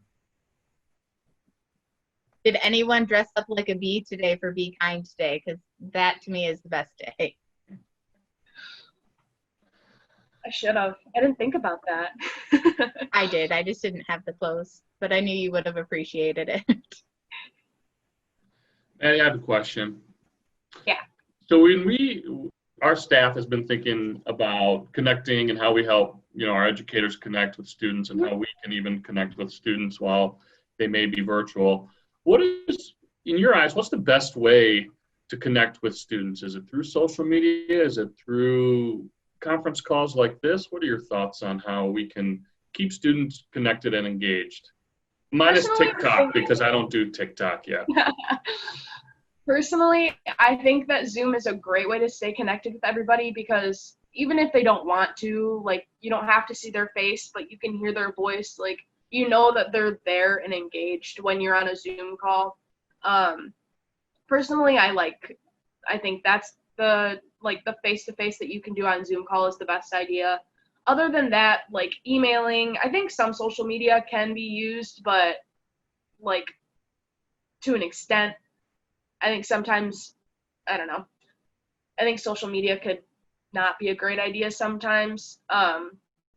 But I think Zoom calls and emailing are great ways to interact with your students and faculty. Love it. You always do respond quickly to emails, and it is very much appreciated. Maddie, one of our people in the chat asked if you could make a list of all of your ideas so that we could share them out. So is that something that you could type up and then we could send to our educators? Yeah. Perfect. Thank you. Are there any other questions for Maddie? Dan. I have another one. So you talked about, how with COVID and everything, there's a lot of questions and a lot going on. Would you say with coming back to school, are you excited to kind of reconnect through Unified? Are you kind of nervous with what that's going to look like this year? What are your thoughts on that? I'm excited, but I think that it's just going to be a work in progress because everybody's just like, I don't know how this is going to work. So I think we'll get there, but. Awesome. I do too. Thanks. Can you share some of the ways that you've been in contact with other athletes throughout COVID in the summer? So this summer, obviously, I've texted athletes. I've actually a couple last week, was it, Miss Arnold? I think so. Me, Miss Arnold, and Lily actually met in Bay City for the day, and we had some friend time. We hung out with Lily, and it was really nice. I think that just being in super small groups of people is perfectly fine. There was only 3 of us, so it worked out that way. But I think that being in contact, texting, those are great ways to stay in contact with the athletes during this time. Great. And we've got another question for you in the chat. This is a tough one. What do you plan to do in your future?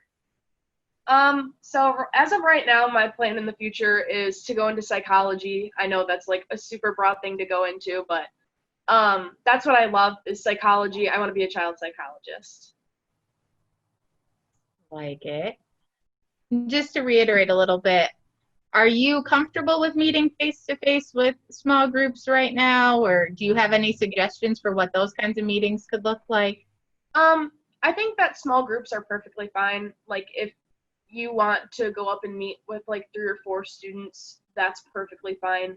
I don't think social distancing is a huge thing when you go with smaller groups of people, but if you want to meet with bigger groups of people, then Zoom is your best option. Right, agreed. Any other questions we can ask Maddie before we switch gears?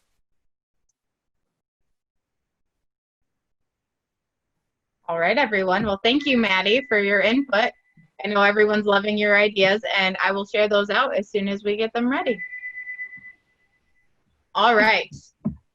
So many of you have heard, maybe some of you haven't, that we do Capitol Day in Lansing each year, and that is where our unified liaisons, athletes, partners, family members all go together to the Capitol to speak to our representatives about how important Unified is, how important Special Olympics is, and ask them to continue supporting us. What you may not know is that Special Olympics North America also hosts one of these days in DC. This year, I was lucky enough to get to take Lily Beekler, one of our state YAC members, to DC so that she would be able to speak to our representatives at a national level. Lily is now going to talk to us about that experience. Go ahead, Lily. Okay. I'm not sure where to start, to be honest. Well, I could start off with actually going on the plane to DC. Well, first of all, we got on the first flight over in Saginaw, right? And then we also got on another plane after going to Detroit, all the way to Washington, D.C. Yep. And after we got off the plane, we went in a taxi to the hotel. What was the name of that hotel again? I have no idea, but it's okay. It was pretty. Yeah, it was also where we got to meet others and talk. We also got to meet up with someone from the health, right? The health program in New Jersey. Chelsea, right? Yep. She was very kind. She was very kind. What kind of things did we do that first night at our trainings? Our first night at our training? I know we got to hear someone. And we also got to go in 2 separate rooms for 2 different things. What did you do when you were in that room? We all did a small activity to get to know each other, like note cards, telling stories, splitting off into groups. Is there anything else special about that night that you want to share with them? Anything that you learned or did? Oh no.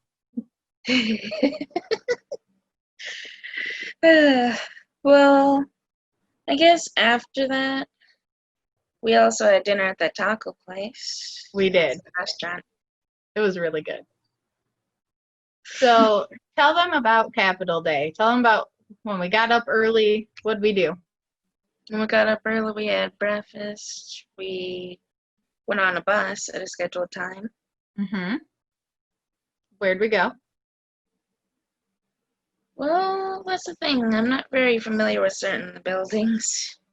We went to a lot of buildings that day, but we were dropped off in front of the Capitol building, right? Okay. Can you talk to them about some of the meetings that we had?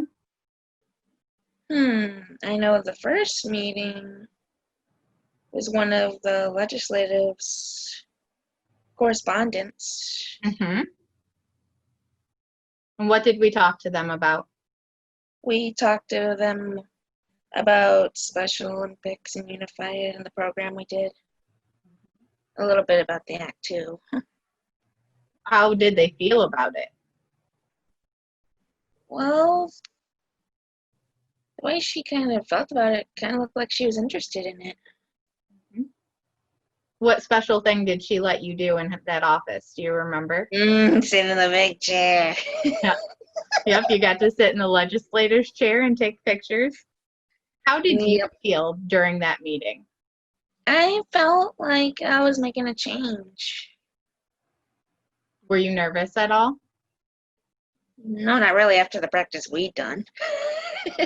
We did practice a lot, you're right. What Yeah. other meetings do you remember from that day or things that happened?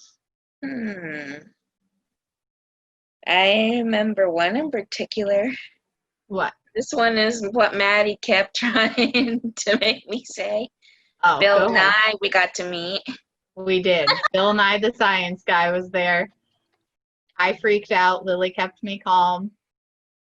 It was a good moment, wasn't it?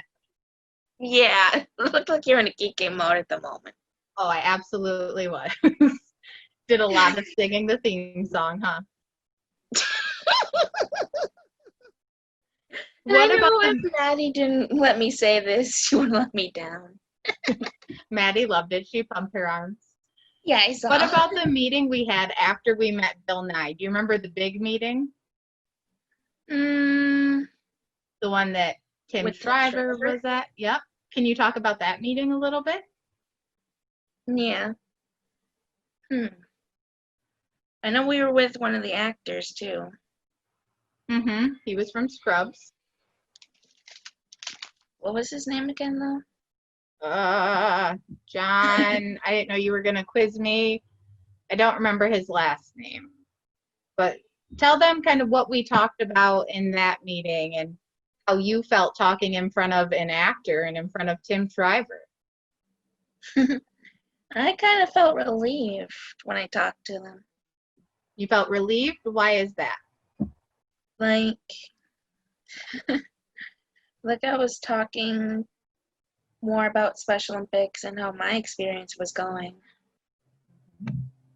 How did they feel about your talking? Did they seem interested? Were they bored? Actually, they kind of seemed interested. What stories did you tell them? Do you remember? No, not really. You have a healthy story to tell, right? About a healthy athletes and what you got. You know, Healthy Athletes Program? Mm-hmm. Oh, my glasses. Yep. Can you tell people here about that? Because these people haven't all seen Healthy Athletes before. Well, I got these glasses over at summer games when Healthy Athletes check mostly everyone's eyes, see if they're doing right or not. How much money did you have to pay for those glasses? None. And when you told that story in our meeting, Did they seem surprised when you said it was free? Kinda. Yeah. How about you talk to them about our evening? So after we had all of our meetings, had all of our meals, we went to that special banquet. Can you tell them about that banquet and who you met and how you felt? Hmm. Let's see. Well, I know we got to meet a lot of different people that are global ambassadors and messengers. What's a global messenger? A global messenger? What did those people do? Well, I did see some of them speak up about Special Olympics, about meeting a lot of different people. Were They these got just to work with regular everyday people, or what kind of people were they? some of them were not just everyday normal people. What were they? Do you remember any of their names, or the one that I freaked out about there?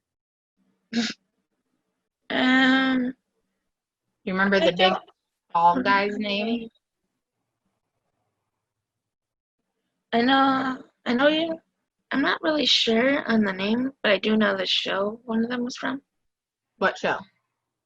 The Big Show. Yeah, Wasn't it? that's his name, The Big Show. He's a wrestler, and he's one of our global ambassadors who also spoke to representatives that day. Can you tell them who your favorite person was to meet?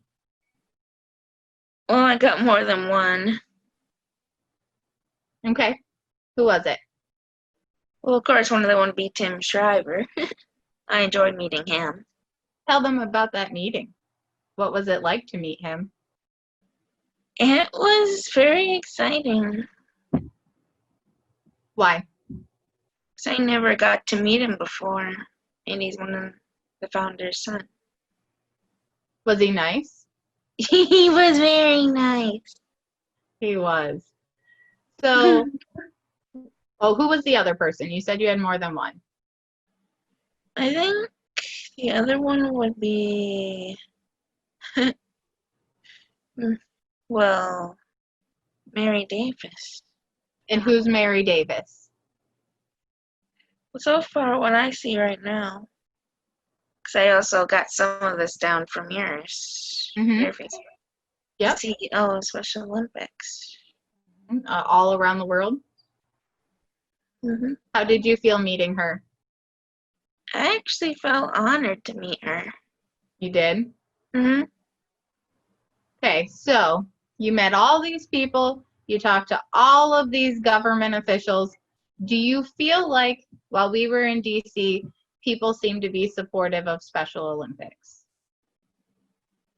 Pretty much so. Okay. Do you feel like it's important for us to continue talking to other people about Special Olympics and Unified? Yeah, I really do. Okay, why is it important? Well, why is it important? Well, it's bringing people together. Okay. Why is that important? Why do we need people together? Mostly it's because all the, how do I put this? Mostly because if there isn't any unified in it, or any getting together, what's the whole point of it? Special ed in general ed and everyone outside it. How did it feel to you to get to share this important information with all these people? I still kind of felt honored telling them about it. Like Do I you wasn't think nervous or anything like that. I No, just you felt like I could do it. you did a great job with it too. Do you think that other people should do this? I pretty much so, yeah. Do you have any advice for people who might want to talk to their government representatives? I would have to go with just tell them like how it actually is, like the feeling of it, showing them a little bit. Okay. Do you want to share with all of these people how it feels to you? Talk to them like they're a government representative.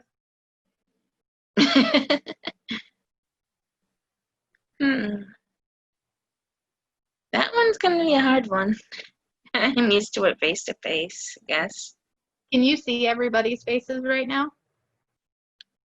Pretty much most of them. Okay. Do you see Jamie's face? She has blonde hair and a red shirt. Her name is Jamie Cotter. Yeah. Okay, well, guess what? Jamie Cotter just got elected to be president of the United States. Yeah. So if Jamie's going to be the president, what do you want to tell her about Special Olympics and Unified? Other than that, they really do bring people together. Should she support Special Olympics? If we told them more about it and probably showed her a bit more, like photos, videos, All right. probably a little hands-on. Get her hands on. So you want to invite her to some of our events? Mm-hmm. Do you think that other people should invite their representatives to their schools or events? I guess that would be up to the person too. That's right. They would have to make that decision. Is there anything from your notes that we haven't talked about yet?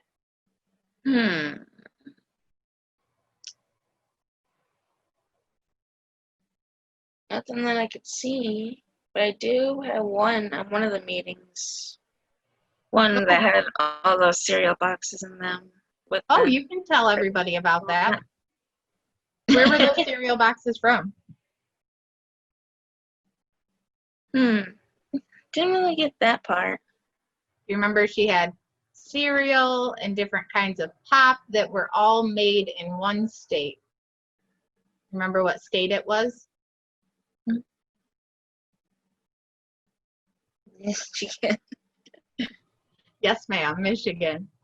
All right, anything else you'd like to add, or should we ask people if they have questions?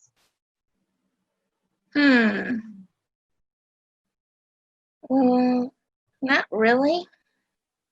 So I guess someone can ask questions. All right. Does anyone have any questions for Lily about her experience in DC or just her experience with Special Olympics?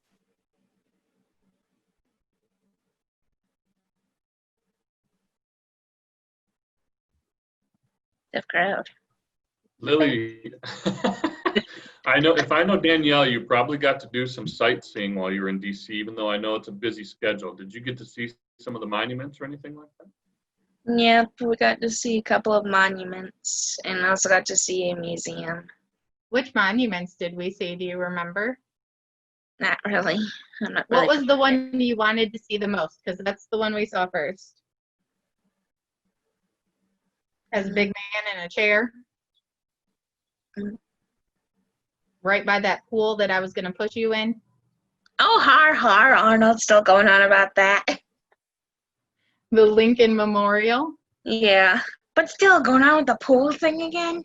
Yeah, I just wanted to go for a swim. I'm so sorry. Lily, someone asked in our comments, what was your favorite thing about the trip to DC? Mostly just getting to meet some of their representatives and other students from all over. Kind of disappointed that it wasn't our last dinner because that was delicious. And that was delicious. So was lunch. It was.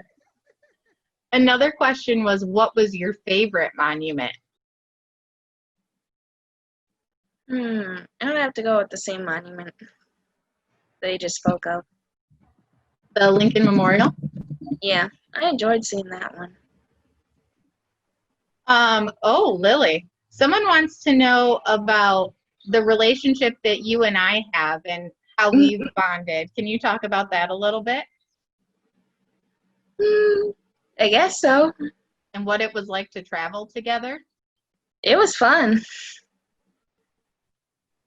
How did you become friends? That was a while back. Did we just meet one day and we're like, boom, we're best friends, that's it? Or have we kind of done things over time to become better Mostly friends? done things over time. What kind of things have we done? A lot of meetings, a lot of public speaking meetings, maybe Yep, some community events. Yep, a lot of public speaking, a lot of events. Summer games. Summer games, yep. What did we do this week? We got to get together with Maddie. And what did we get there? Talked a lot, and we also got to have some ice cream. Yeah.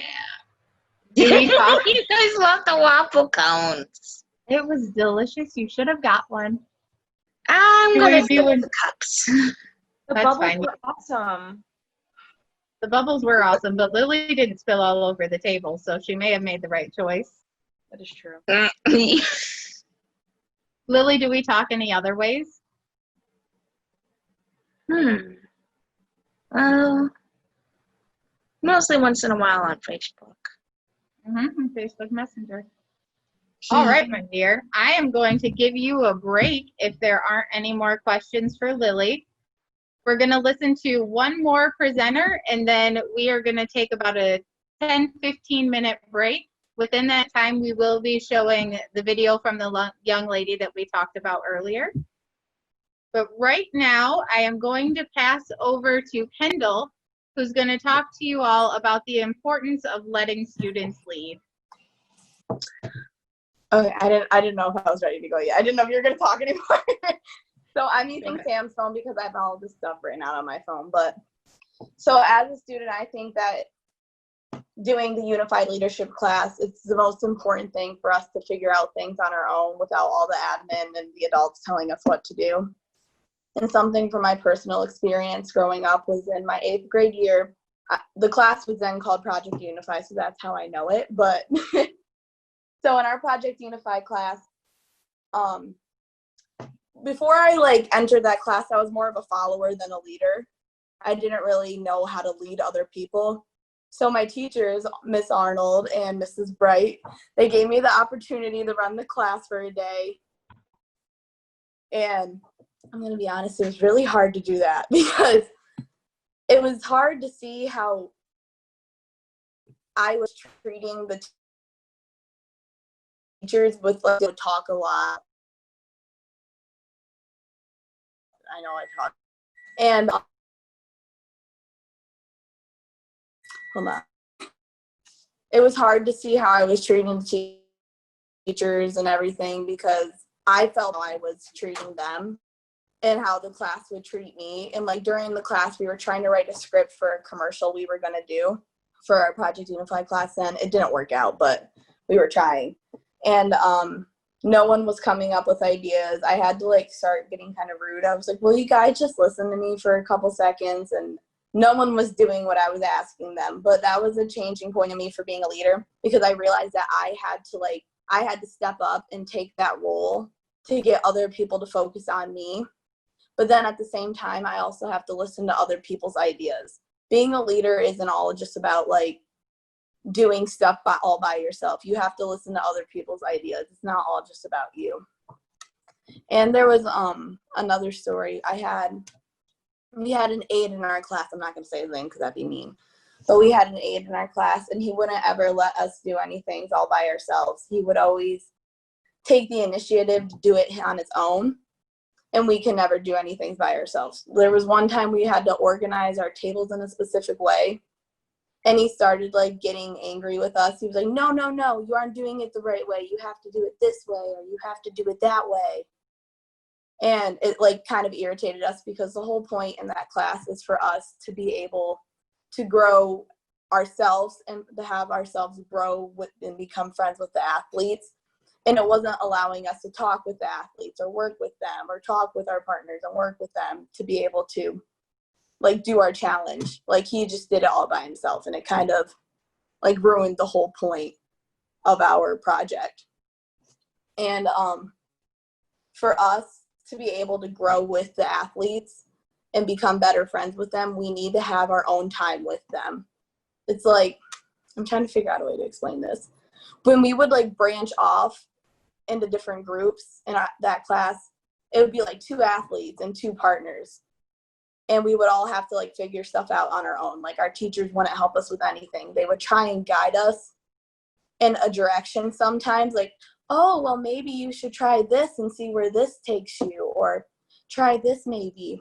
But they would never tell us flat out, just do this and then you'll get it. It was like we all had to figure out on our own and work together. And because they did that, it helped me grow bonds with a lot of my athletes. And I'm actually still friends with a lot of them, and a lot of them still text me.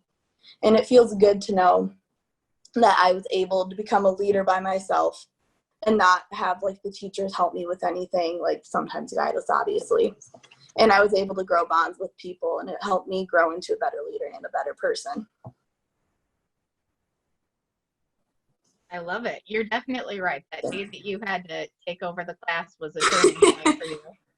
I talked too much.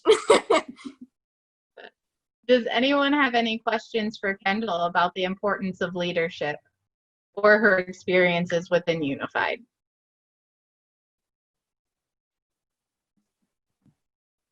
Kendall, do you think once you kind of were able to lead yourself, do you think that you were able to help some of your other peers lead? And if so, how did you do that? In like a way, like how I was saying that none of us would ever listen. Since we were in middle school, we weren't that mature, obviously.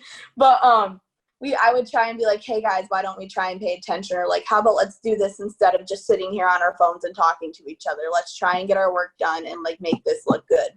Because at first I'll be honest, when I first joined the class, I thought like, oh, this is just like blow off time. Like this is just me time. Like I don't need to do anything. It's just like a fun class. But then once I led that class, it helped me realize that it's really important.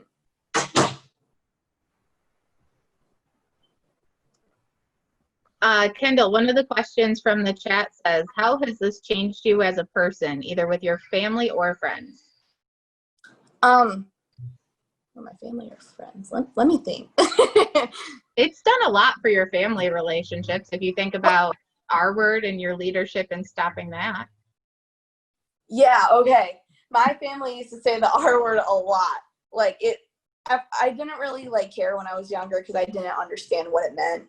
But then once I like understood what it meant, I came home and they would say it, and now I'm like, hey guys, can you please at least just don't say it around me. Like I don't think they say it at all anymore. But I got them to stop saying it around me, and it helps me feel good that I could like make a change with my family. And also it helped me mature a lot as a person, because before I was really immature.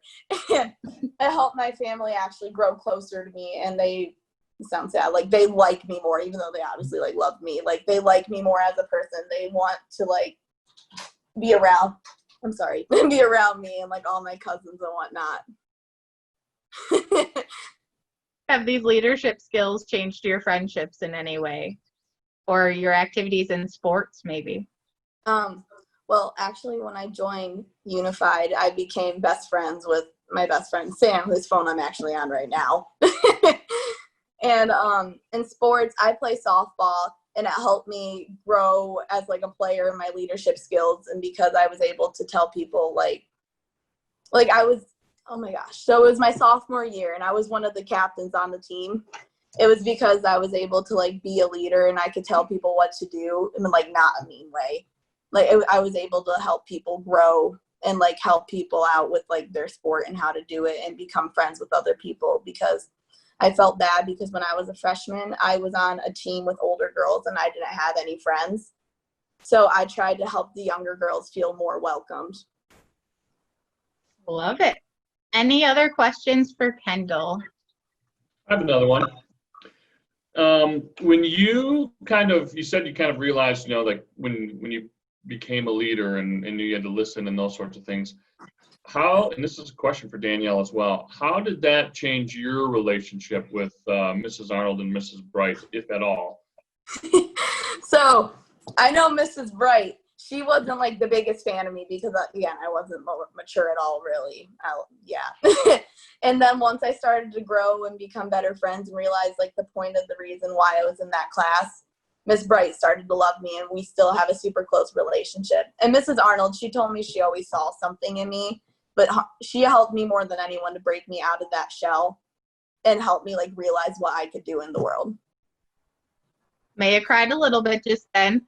But yeah, Kendall, she came into our class and she's right. She was loud, she was playing, she was on her phone. But once she had the opportunity to take the leadership role and see how challenging it was, but also appreciate it, she really showed that she was ready to grow and has been willing to work with us and has been one of our go-to students all along. And that's why once I started working for SOMI, I stole her and brought her with me onto the state yak. All right, I have one more question. So you've got a Zoom room here of teachers and Special Olympics staff members. What is one thing or a couple things that you would want them to know about kind of empowering their students to become leaders? It's being a leader, like, I'm trying to figure out how to word this. It helped me just more break out of my shell and have more fun at school, and it helped me make more friends and more connections as a person.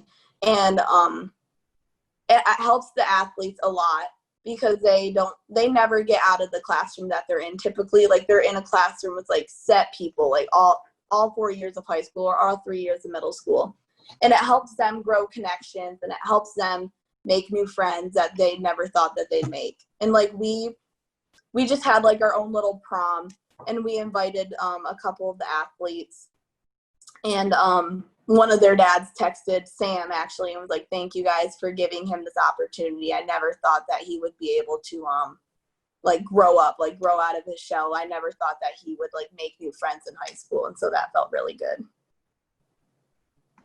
That's awesome. Thank you. Is that Luke? Yeah. I miss that kid.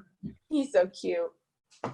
All right, if we don't have any other questions for Kendall, we're going to go ahead and shift into our break and video. Kendall, thank you very much for presenting.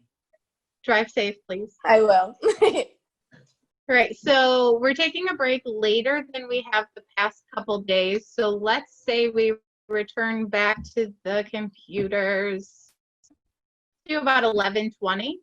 During that time, I will have the video playing the story of our young lady from earlier, Taja. You're welcome to watch it or just take your time. But we will see you. Actually, let's do 11:25. Sorry, my math was bad. 11:25.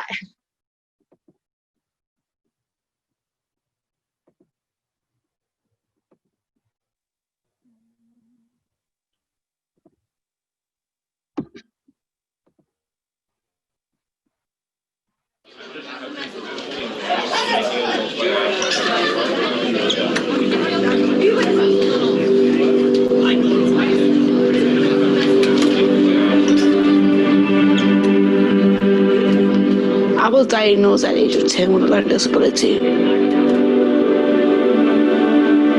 When me and my big sister had got jumped because we had a learning disability, my mom came out of nowhere, came to the school and was like, what are y'all going to do about my children? So she protected us and she held us tight. She was my best friend.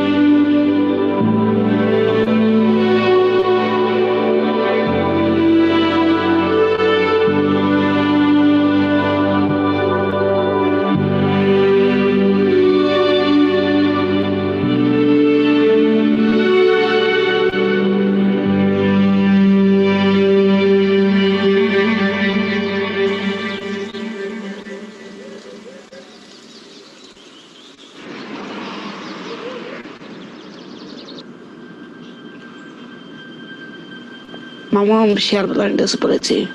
If we walk over here, this is my little family with my mom and my sisters.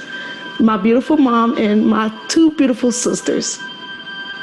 Right here, this one is my favorite memory. Because it's all four of us together. I was 12 when she got sick. She had kidney failure. So I stayed home sometimes from school and I helped her do everything. I wanted to take care of her. This is Anastasia. And then this is us now. Every day was a struggle. It just came that day when she was like, I'm tired. I fought a good fight, but it's time, Tasha. And that's when she closed her eyes and she left.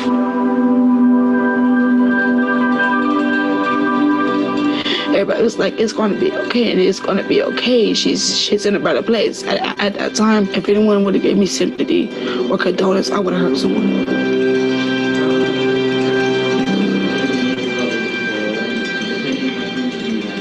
Tasha took it harder than the other two girls. I talked to Tasha. I said, you know, I know it's hard on you. I know that it's hard on you. You got to realize that you got goals to take care of, you know. And she was having a hard time in school. So she was a very angry child. I mean, nobody could do nothing right for her. You know, she wanted her mom. I wanted to break everything. I wanted to destroy everything. I wanted everybody to feel my pain. I cussed people out. I told people off. I told people their mom needed to die too so that they could feel my pain. I didn't want nobody to feel bad for me. No one at all.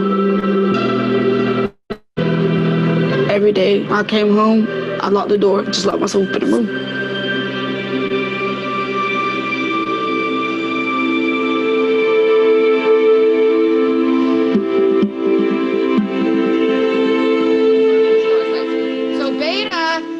Advertising them for us, and then we're going to work jointly on that as well. So they're going to do all of that advertising, the selling of it, and we're going to be doing the making of it and come together as a really nice unified project this year. So I'm really excited about it. The very first time I met Tasha was at a Special Olympics bowling practice. She would get so angry if she didn't get a strike, like everything was just like doomsday for her. I was thinking to myself, oh my gosh, how am I going to make a Special Olympic athlete out of her? She needs, you know, to learn sportsmanship. We bumped heads like a lot. My 9th grade year, it's like we could not see eye to eye. Yeah. So that's what we're doing. Then I became her English teacher. And then that's when I really realized she has a lot of great skills. She always was writing all things down all the time. She was like writing her thoughts down.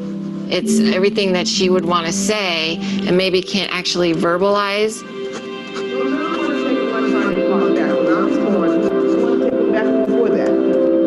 I'll tell you a little bit about my mother. Because your mother is before you. And your mother is the stone, the high stone that you would like to be like when you grow older. Miss Stevenson showed me Loretta Claiborne to inspire me. She had my sister. I was born blind. I didn't talk to the age of 4. But as time went by, she knew things were going to be rough. And the worst thing that ever happened to me wasn't the punch, it was the name calling. I still remember those names today. Hey, Special Eddie!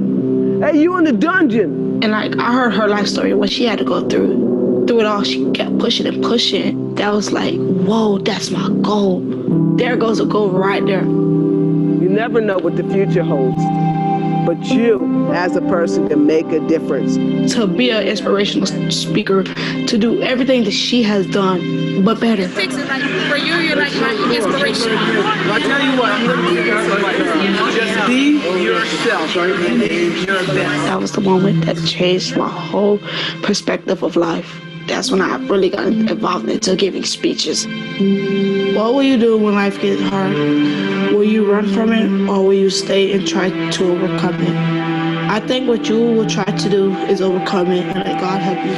Every day I came to school, grab that book, grab the pencil, just continue to write so easily because I was tired of fighting and wanted to forget. I felt like all my pain and all my stress and all my depression, it went away. That was my moment. I was the only one that lost both parents at a young age. I'm going to kind of go over to this side of the room, and then when you're done with your part, if you come sit there, and then Tasha's got somebody on both sides of the room that she can kind of make eye contact with, all right, and it'll all be good. All right, I'm first, and I'm introducing you, and don't say when I'm up here, big baby. Okay, I won't. Go. Don't make fun of her if she cries. Go. Because I am a champion, and you're going to hear me roar. Tasha embodies these lyrics from Katy Perry's song. But when I first met her, her roar was angry, desperate, and heartbreaking, and certainly not the roar of a champion. I soon found out why. She lost her father when she was very young, and when I met her, she had recently lost her mother to kidney disease. Her anger and grief overwhelmed her. She had lost the will to continue living, and she was lashing out at everyone around her. I am thankful that she and her Special Olympics family found each other at that moment when they needed each other. My name is Tasha, and I am a Special Olympics athlete. Tasha was looking for purpose, and she seized every opportunity that Special Olympics offered her. But that does not stop me from doing amazing things. Oh my goodness.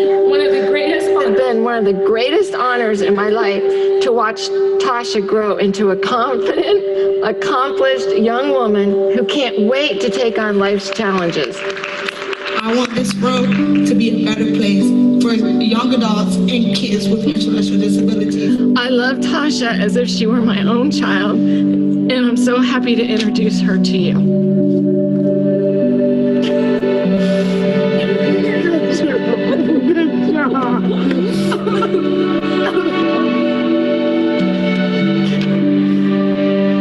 Tasha has a huge, bright future ahead of her. And she jokes about me being her agent, but somebody's going to be her agent one day. Even though my mom isn't here, I know she is really proud of me. She always knew that I had big dreams, and nothing would make her happier than seeing me accomplish my goal of being a public speaker. I look forward to that day where I'm not so much her teacher, but I'm her friend. And I know that it will happen one day.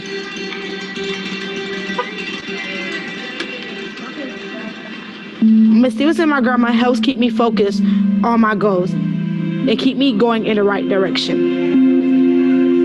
My grandma is the center of my family because she sacrificed a lot to take care of me and my sisters. She has taught me to always walk with my head up and to always have courage.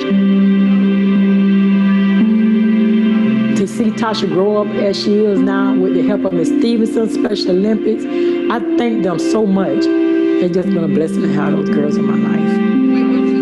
Bye. You okay? Yes, ma'am, I'm okay. It feels awesome to be back in my community. I'm doing exactly what my mama wanted me to do.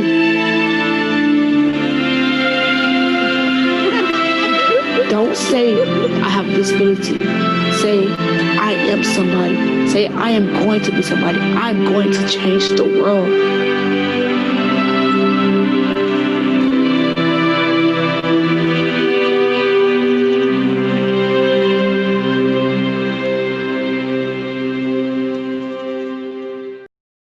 All right, so if everyone's feeling a little energized again, or at least got some time to get some Kleenex and clean up after that last video, we'll jump back into things. Dan is going to talk to you a little bit more on Capitol Day. We got Lily's perspective of what DC Capitol Day looks like, but we didn't talk much about Lansing. So Dan's going to go ahead and give some information on that. Yeah, so just a quick note. You heard Danielle talk about Capitol Day that we do in Lansing. This year, canceled, right? Like many other things. It's typically held in April or May. And what we've done in the past is we set up on the Capitol lawn in downtown Lansing and have a bunch of different games that our groups, athletes, unified schools can come and participate in. And then they register in advance and have meetings set up with their local legislators.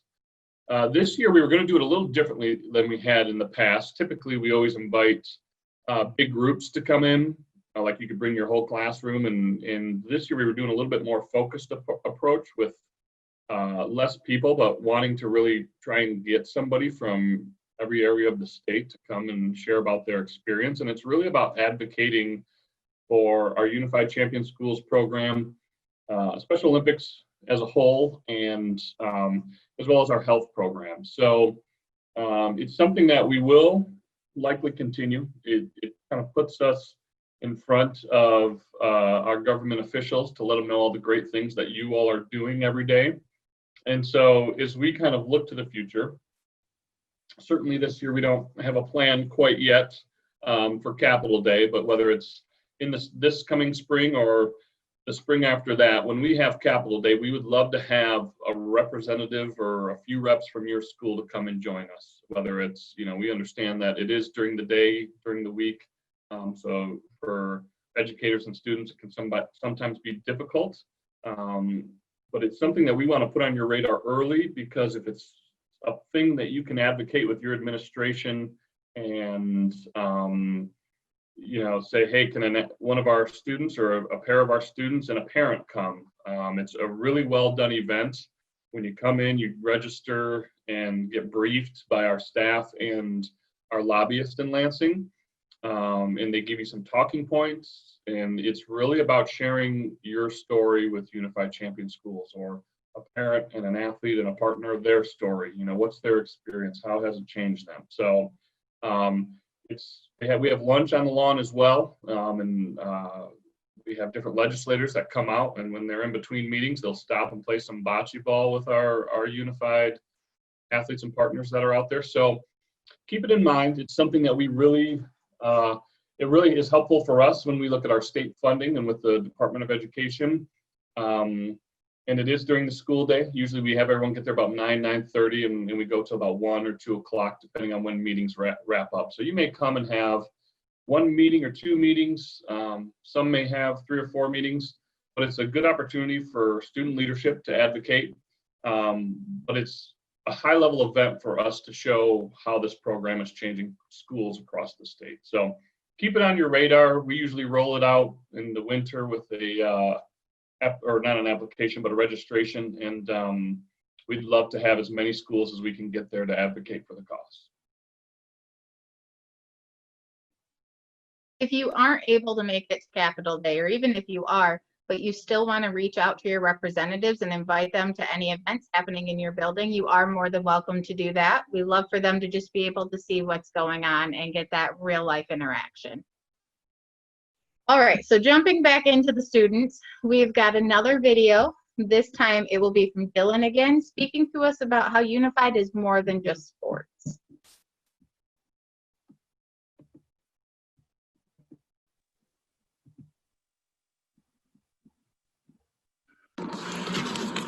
Hi, my name is Dylan Steele, and today I'm here to talk to you guys a little bit about how Unified Champion Schools are more than just about sports. I think one of the biggest issues that our schools make is that practices and games are the only time that our unified program is together, and that's not at all what the movement is about. The movement is something bigger, and it's not only supposed to be in your school, but it's also supposed to be in your greater community. Organized events by SOMI are great. They're a great time to hang out with friends, they're a great time to get to know people, but they shouldn't end there. Your individual school should also be trying to organize events and spread the message of awareness to the best of their ability. I have a few ideas that could help schools get the ball rolling a little bit better in the coming school years. So first and foremost, the reason why sports have been so successful in Unified Champion Schools is that they're a universal language. No matter what happens, you can teach someone how to do something related to a sport. Another universal language that I don't think has been utilized enough is music. I think that we could really get some choirs going and even a performance, such as a theater program going. I know it would take a little bit of work, but most of our schools have auditoriums. It would just take a script and a director. And you don't need a lot of experience to be a director. The kids will love it either way. It's just a new opportunity that I think we could tap into to give our kids even more experiences throughout high school that they may not be able to have otherwise. Another thing that I think could be really powerful is just a board game night. Everybody loves Monopoly. Everybody loves Life. Everybody loves Trouble. All those board games that we grew up loving, why not bring them back? We can have kids come together and just simply play board games together. This way, it could create great conversations in ways that kids can connect that they may or may not have connected with before. Open it up to your entire school. Maybe even get new members to your unified program. This is a great thing that I think could happen. Within my high school, we had it during the school day where some of our kids would go into special education rooms and help kids out with board games. It really created bonds and brought more kids into our unified programs. I think that it was really beneficial, and other schools should copy that idea. Another idea is movie nights. Everybody loves movies. There's a lot of great movies out there, and you can even have them vote on which ones to show. Again, auditoriums are a great place to show movies. All classrooms are a great setting for that. You could do it right after school, which should fix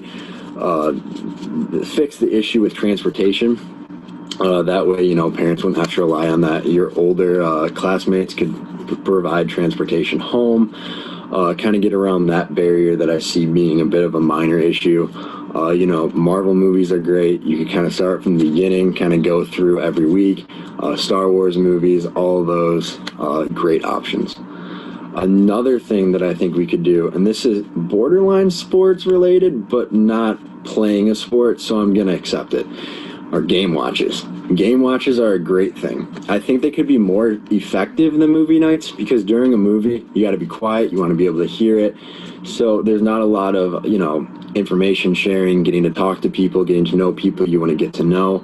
In a game watch, you can talk during the game, share your misery if you're a Lions fan.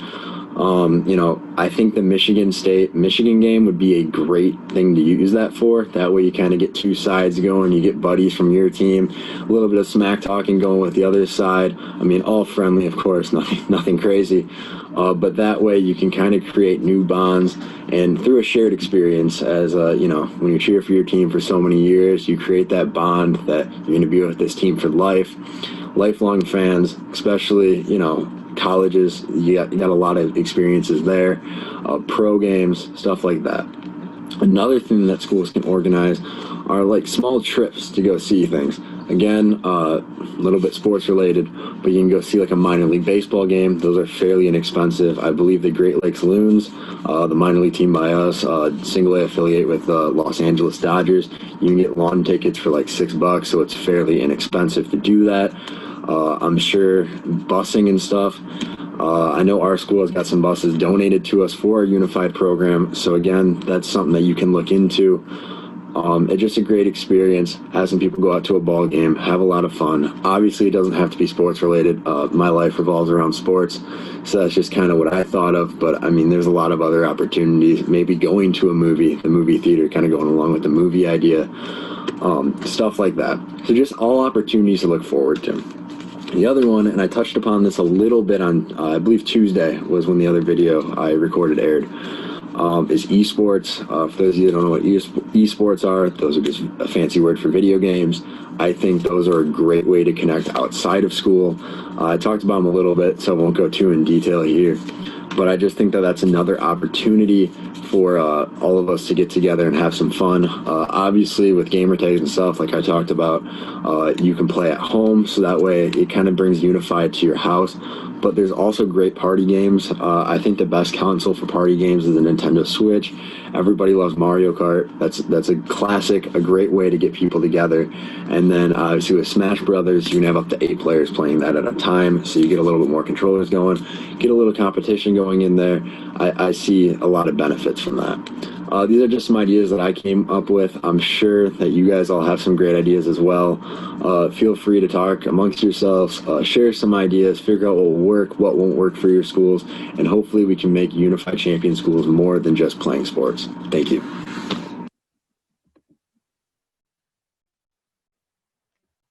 All right. So any questions for Dylan, I can send to him, or if you all want to take that topic and direct any questions to our leaders on the call, you are welcome to do so.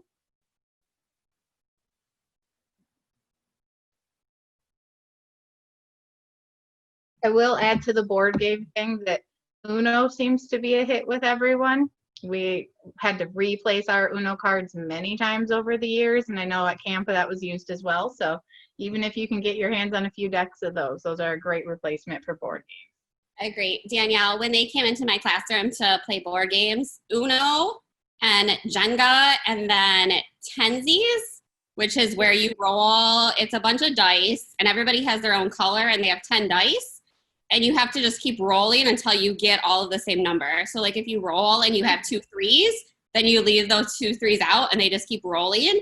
And there was one time they came in there, and we probably had a circle of like 10 students that were all playing that game. And then there was a huge group playing Uno. There was a couple playing Jenga, and then a couple other little board games. But they really liked those three. Seemed to be the biggest hits. They loved them.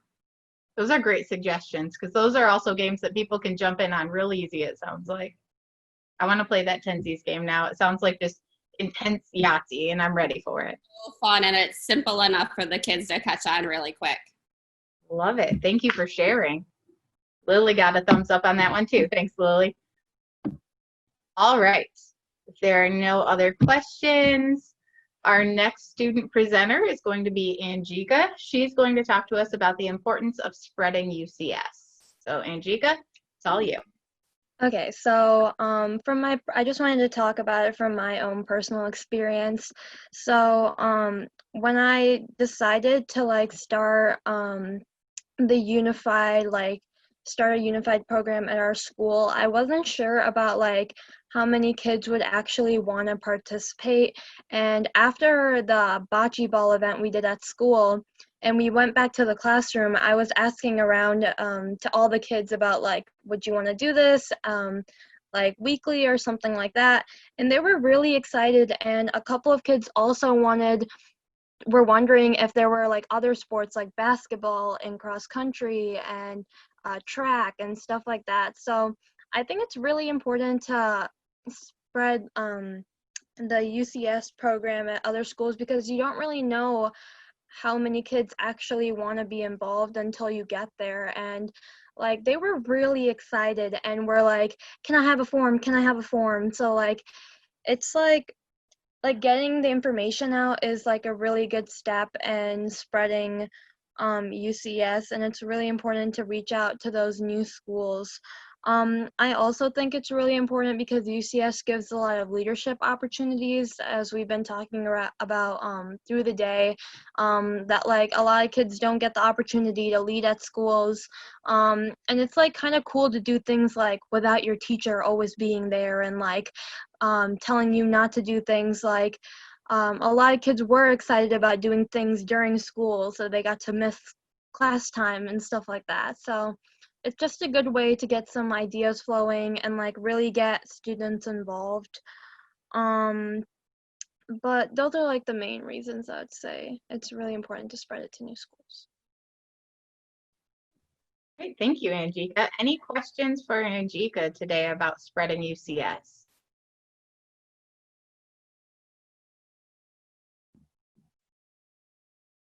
All right, thank you for speaking again.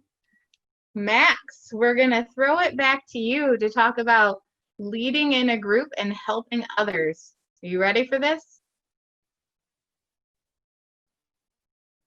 Oh, don't forget to unmute your computer before you get too far. Perfect. Leading in a group and Special Olympics has given me the skill and ability to be able to feel comfortable to lead when I started Special Olympics at age 8. I was the smallest on the softball team. Of grown adults, soccer season I was put on young team. Ski season came and I met a group of boys. They are my best friends still. AJ and Tom helped me not to be so shy now. When we are out, if they need help, I talk for them. This has helped me feel comfortable to speak up and lead. I was able to lead our YAC, both partners and athletes. How did it feel getting to help partners and athletes? It felt good because I was able to lead for once. Do you think that other students around the state should get that same opportunity? Yes. Do you have any advice for teachers on how they can help their students become leaders? I would ask around and see if they want to help to be a leader instead of the teachers just leading all the time. All right, thank you, sir. Does anyone have any other questions for Max today?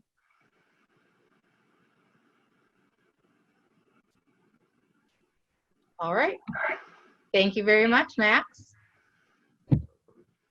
Okay, we are now going to see our last video, most likely, of one of our partners, his name is Jake, and an athlete from Bay City Central, his name was Charlie. They were selected by Special Olympics North America to take part in a video project that ended up getting cut short because of COVID. But we still have a short video on what that project looked like because it's a good example of something that your students are capable of. It's a bigger project, so it's a little scary, but it can at least get your mind going of things that they can do, as well as videos that maybe you could create within your own school community. Of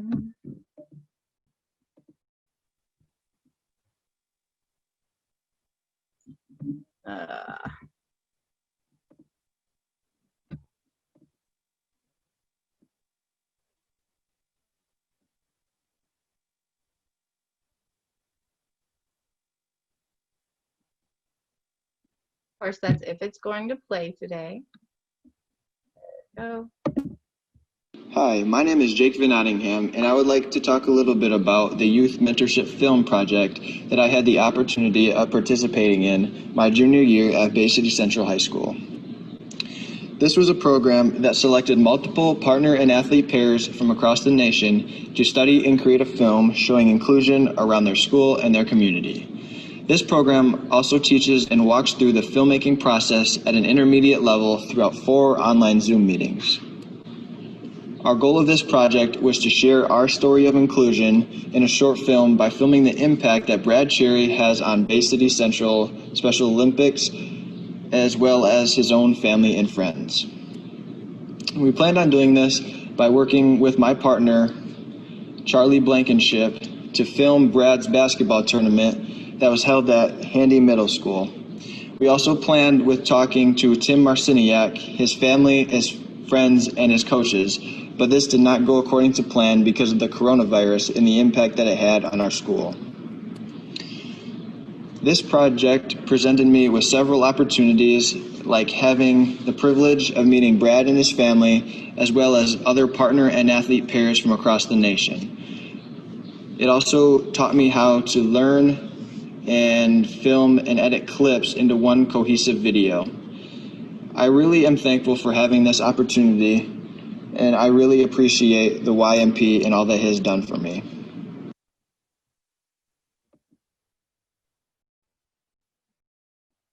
All right, so in your own buildings, have you had any successes so far with student-led projects or sharing stories out in that way?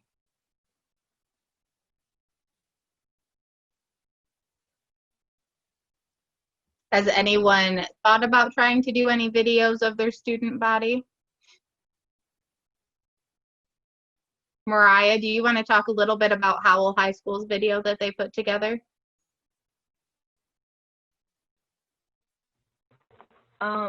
Which one? Was it the one about like The R word, was it the R word or inclusion? there was It like was in the 4. fall. Because there was the so there was like the video that was it this year? The one you're talking about this year?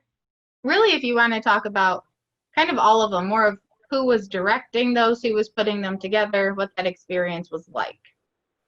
So, one thing we did was with our youth activation committee in our school, which is more of like a unified club because it's kind of like where just all kids in the school can come and hang out together, and then we like kind of have things we talk about. We made a video, which there was one girl who like did the filming and the directing kind of thing for it. We each had like different things we talked about like kindness and inclusion, and about what unified schools is, and that kind of stuff. And then also one other thing that they did this year was so since senior survivors selected Special Olympics as their cause, the film class wanted to make a video interviewing some of our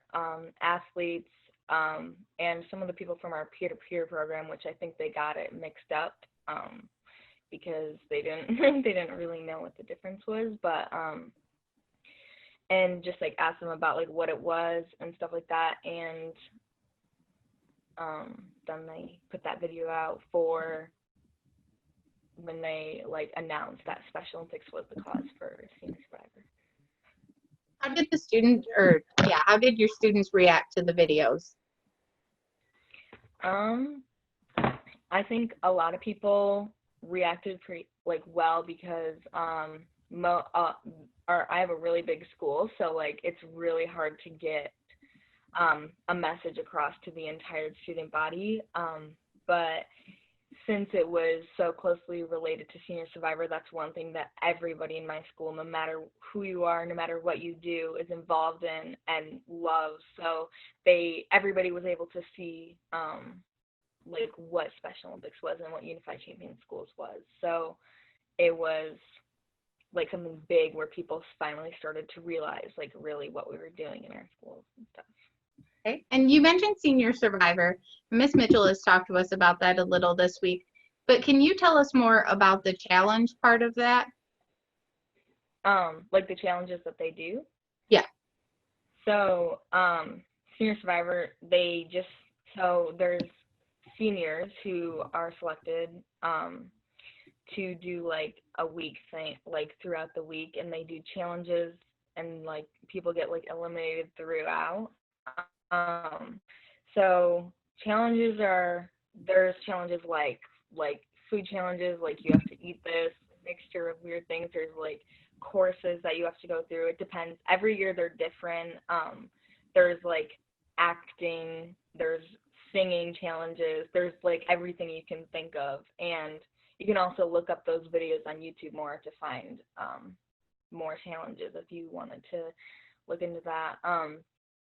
But some of them everybody's on their own. Some of them you're in groups with other random Senior Survivors that are on it. Like you never know what it's going to be until the day of, and then you have to make the best of what you got, and who you're with this like just then and there. So then everybody wants to do as good as they can, because if you don't, like you can get like eliminated the next day and stuff. So, and all of it is to raise money for one cause, or sometimes they split it into two causes, which this year they chose to do Special Olympics, and then towards the end they did the rest of the money that we raised towards the Livingston COVID Fund. Right, thank you. Mariah, we're gonna keep you unmuted, and Anna, if you wanna jump in too. Now, Anna and Mariah are going to share with us about a unified basketball event they did in their school. Go ahead. Okay. Should I repeat my name again or what? That's up to you. That's okay. Okay. So we're both from Howell High School, and Anna will be a junior and I'll be a senior, which just in case you forgot. So there was an event at our school that was planned, a unified basketball game during what like we call flex time, which is like a study period in the middle of the day.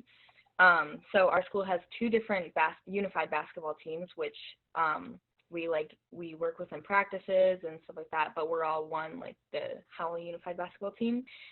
So we played against each other on Spread the Word's Global Day of Inclusion, and the entire student body came, like all the students from our school came to watch the game.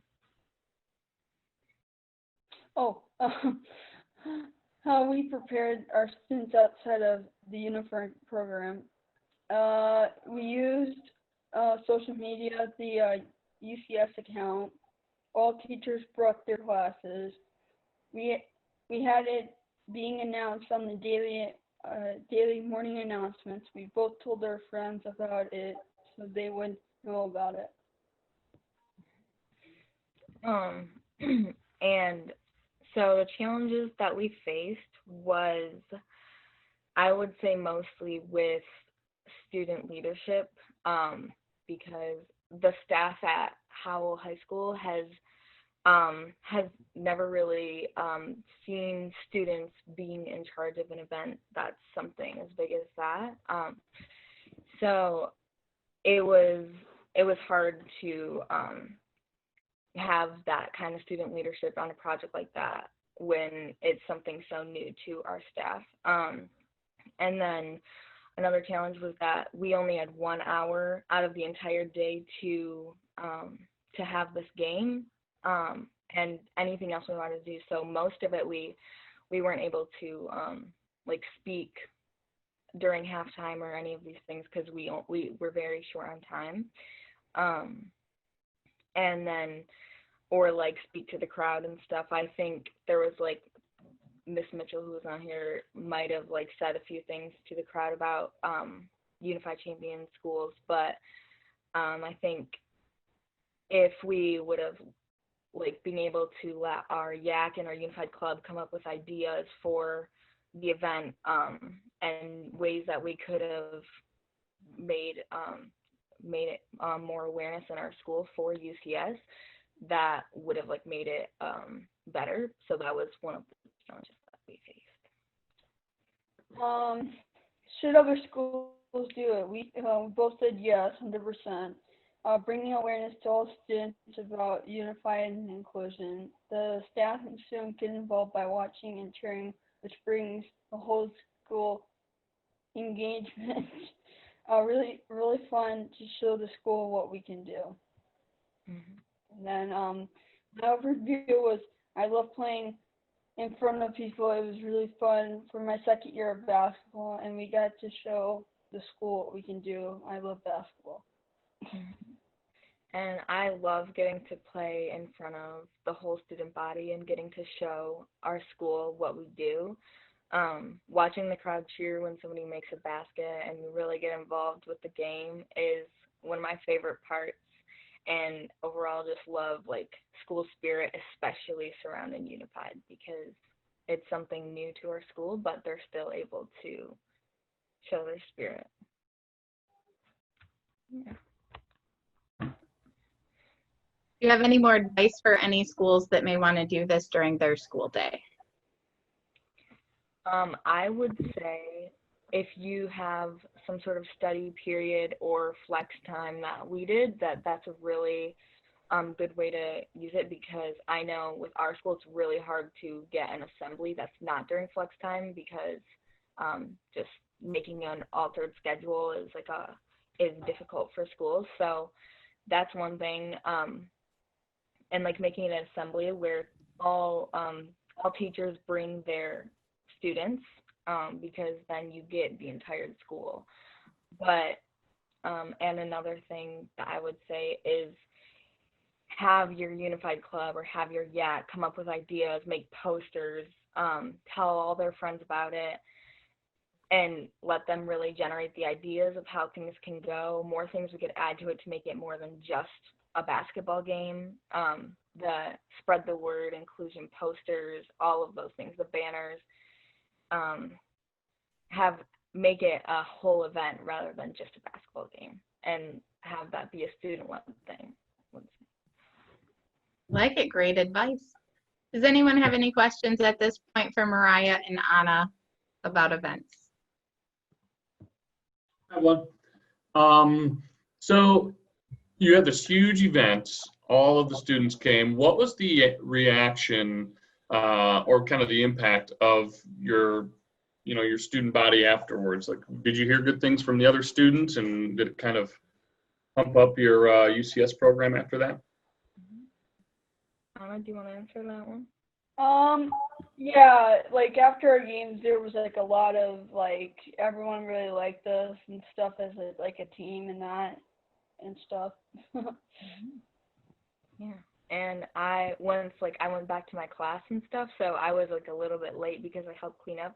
Like my entire class that I was in, everybody was like, that was so cool. Like I loved watching that, and like expressed like how much that they enjoyed going to that assembly and stuff, which usually at the end of school assemblies, students aren't always the most entertained or excited about it. So it was a positive reaction. And did you both play in the game? Yes, I've played for, like I said, 2 years, so yes. Okay, so here's my next question. So back in the day when I used to play basketball, in front of a packed house like that, you get a little nervous. Did you feel nervous? Did you feel excited? A little bit of both? What was it like to play in front of a big group? I think for me, like the first year, I was like kind of nervous to get on the court because I was just like, I never played in front of that many people before. And then once I got through our first game, I wasn't nervous anymore. And then this year, last year, it was like I was fine, like after. Mm-hmm. I would say that I had a very good mix of excited and nervous because, I mean, with every game, it's like you want to play well and like show everybody like how great the program is. So it's a very good mixture of the two. That's awesome.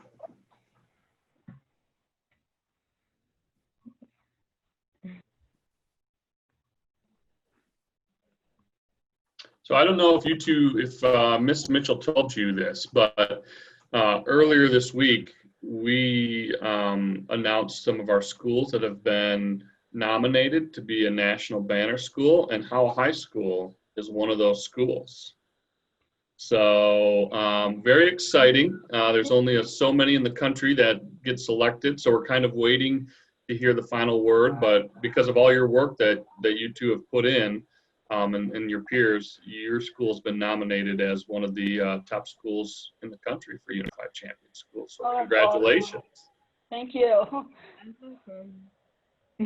Neither of us Very excited. We are. I didn't know that. Well, congratulations, ladies. Any more questions for Mariah and Anna before we move on?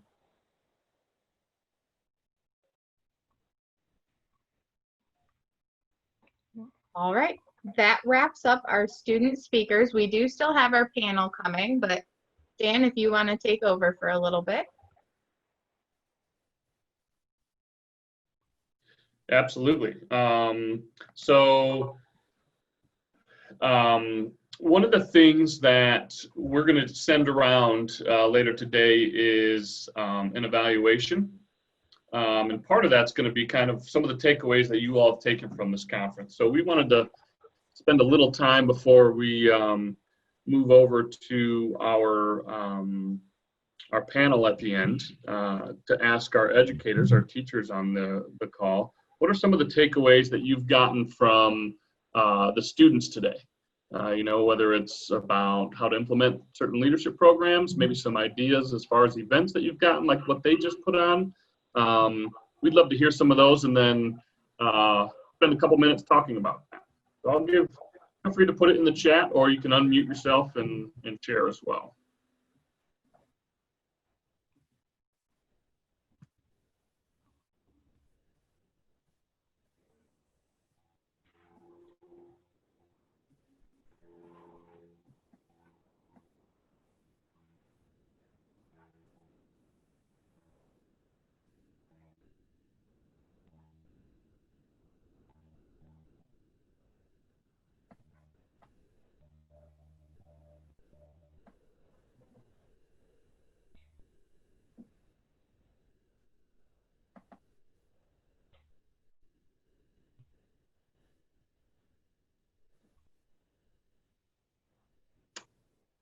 All right, so this is one of the questions and one of the things that we talked about is Anne from Holland Christian. Do you want to share a little bit about what maybe you'll do this year to get more students involved, or kind of your takeaway with going beyond the YAC and involving those other students? Well, I think I did a lot of the legwork to try and get more students involved. So I think hearing from them, empowering my YAC committee to do more to get students involved instead of relying so much on the teachers. I think that's probably going to be one of our goals for this school year is kind of building those leadership skills and hearing some of the ideas that you guys had and implementing that with my students. So. Very cool. I know that's an important piece is kind of reaching that next group of students that can help get the word out even more, like Mariah mentioned, even just word of mouth with friends, and then they tell their friends and they tell their friends, and then people get excited about it. let's go to, I agree with Jill from Kalamazoo. Lots of energy and a lot of ideas from this group. I think that's one of the best things that came from it is them being able to share their ideas and stuff that I know I've never thought of. So I'm sure a lot of us in the room would agree with that. So very cool. Delia, do you want to talk a little bit about some of the virtual ideas that you liked or for potential online classes? Yeah, I like that they talked about theme days and a song of motivation to start the class out, the Be Kind Week idea.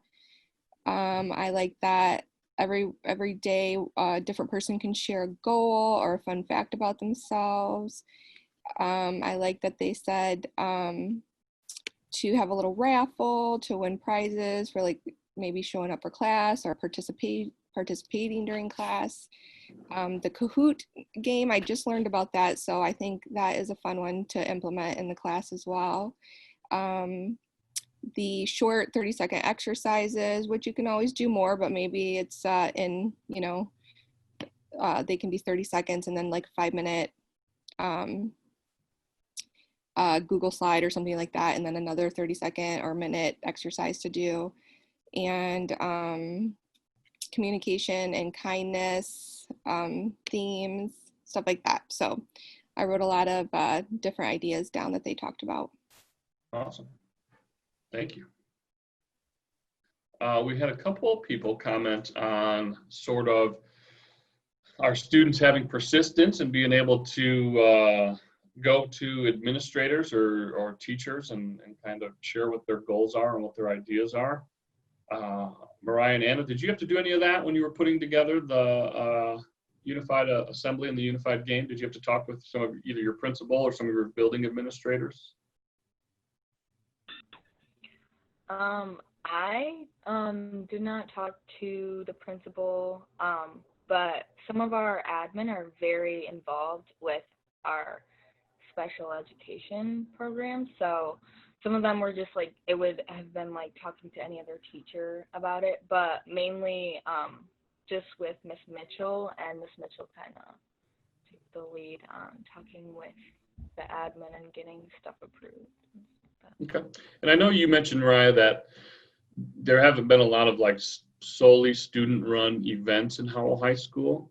Do you think like that attitude has kind of changed since seeing what you all put on, or have you heard anything about we should do another one, those sorts of things?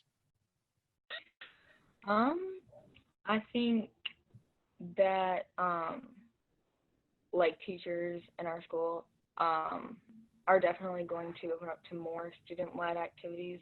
I think after even Miss Mitchell being on this conference and seeing more about how student leadership and stuff like that, that will also help as well. Because so like at our school, like we have like a great unified program and the staff that and the coaches and stuff, but I think they're like the teachers that we have to run things by are still haven't like never really seen students taking full leadership on things with just the adult there to provide them with the resources they need. So I think we hope to see a change in that. Awesome. And we've had a couple people talk about like the thought of using Kahoot. Maddie, did you talk about Kahoot? Was that your idea? Yeah, that was me. And do you want to share a little bit about what Kahoot is? I'm kind of familiar, but it'd be good to kind of let everyone know what Kahoot is and how it works.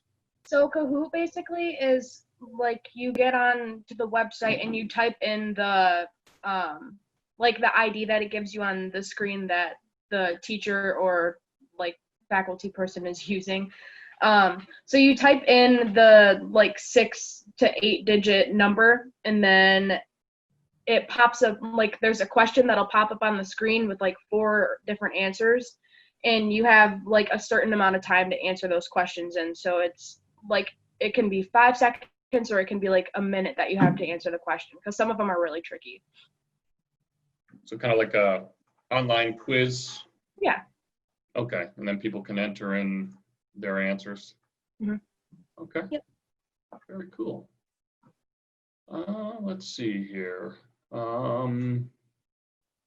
Any other questions or regarding takeaways or from today from the students and hearing from the students? Sorry, I'm just scrolling through, making sure I don't miss any. Give me 1 second.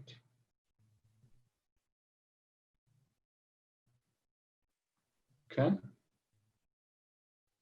Danielle, are we ready for the panel? I know we're a little early. Oh, we can get started with the panel. So on with us still is Max from Portage High School, Anna and Mariah from Howell High School, Lily from Bay City Central, and Maddie from Swartz Creek High School. So with them all being on, this is your opportunity, liaisons, to start asking those questions we asked you to prepare yesterday. This is that moment to see if the teachers did their homework. You can either put them in the chat or unmute yourself and ask the group. And they don't have to be about what their speech topics were, even if you just want to ask general ideas in your program if you think they sound good or activities they might want to do. This is a great time to get that youth in.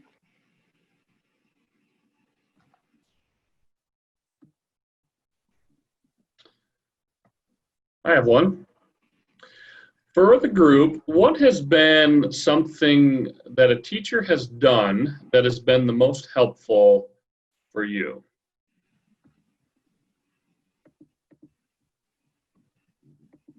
Feel free to answer, whoever wants to go. I'll Maddie? go. I'm going into my junior year. So sophomore year, we got a new English teacher, and he actually, he knew my dad from his dad coaching football in high school.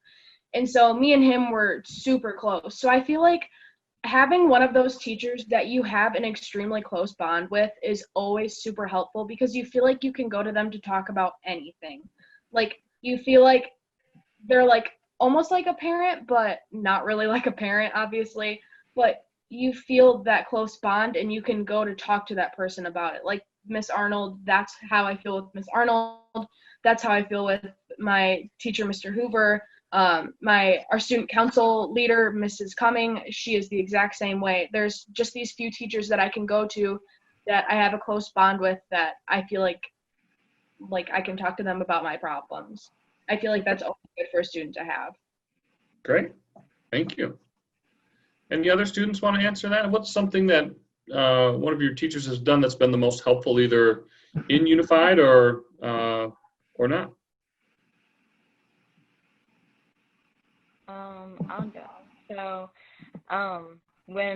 I started on the Unified team when I was a sophomore, because that's when it came to our school, and Miss Mitchell, who was on this conference a little bit ago, asked me a bunch of times if I wanted to do it, because I didn't even really know what Special Olympics was. I had a vague understanding of it. And I wanted to, but I didn't really know what it was. So she basically just kept asking me if I wanted to do it and stuff like that, to actually join the team. And then once I joined the team, then everything took off from there. So. Great. Anyone else want to share on that question? Max? What was it? What is something that a teacher has done that has been the most helpful for you? I mean, well, I guess my Miss Hall, I just kind of she kind of helps me a lot. If I don't know what I'm doing in the Unified team, she's well, let's rethink it or something. Awesome. If someone's not, I don't want someone in there that doesn't seem like they shouldn't be good. She's well, let's give it another day or two or a week or something. Okay, great. All right, we had someone add on to that, the opposite of that. What is something that maybe a teacher has done that hasn't been that is not helpful, either in planning or in class? I can get it. Okay.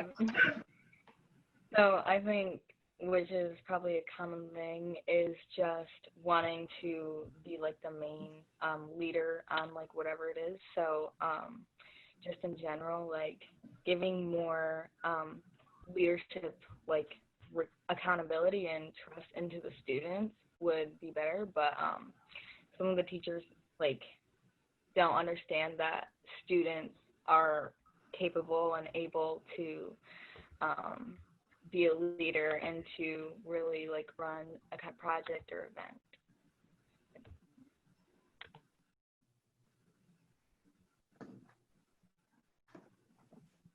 I think really isn't helpful is when teachers decide to kind of play the favorite game, because it kind of just feels like they want these specific people to be leaders, but they don't give other kids in the class the opportunity to do the same thing. So maybe including more students. Yeah. Mm-hmm.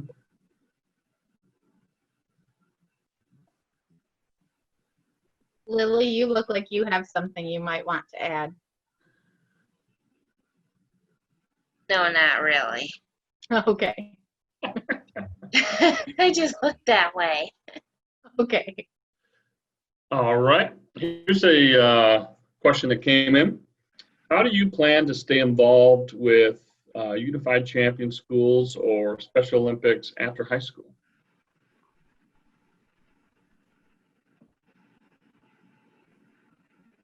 I definitely want to do a lot of more volunteering through college. So that's like a big reason I've thought about going to CMU is because I know that they do a lot of stuff volunteering there. I've thought about going to college out of state, so I want to like try and get involved in different states. Just like try to stay involved during college, keep up on like whatever I can. Great.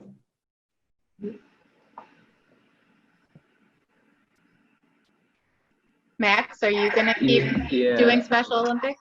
Yeah. Like my fear is that my unified team will just fall apart, but I think I kind of have more freshmen that want to do it this year, so I think I should be okay. Awesome. And you can always do Unified after school as well if you want. How about Anna? How do you want to stay involved with either Unified or Special Olympics after school?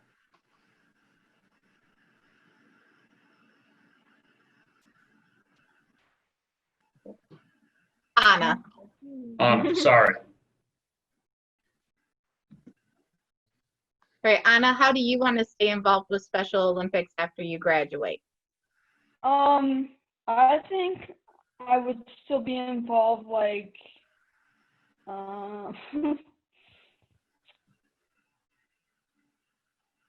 like groups or something, involved in groups or something. You still want to do Unified Sports after school? Yeah, I'm probably still gonna do like sports because I'm probably going to LESA, so I'll probably still do sports as well. So. Awesome. How about Lily?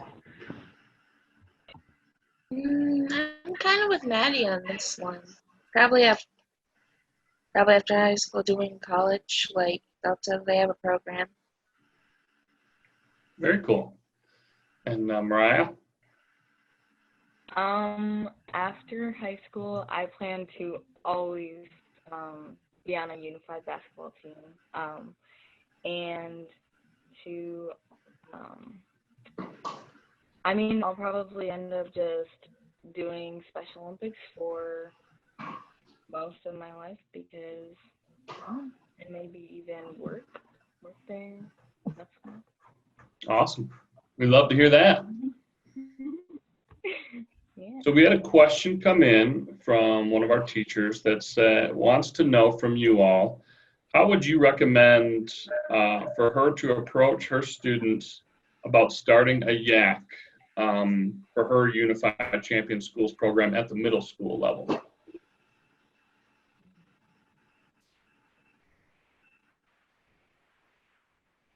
Addie, I feel like this is a good one for you because you have that middle school unified experience.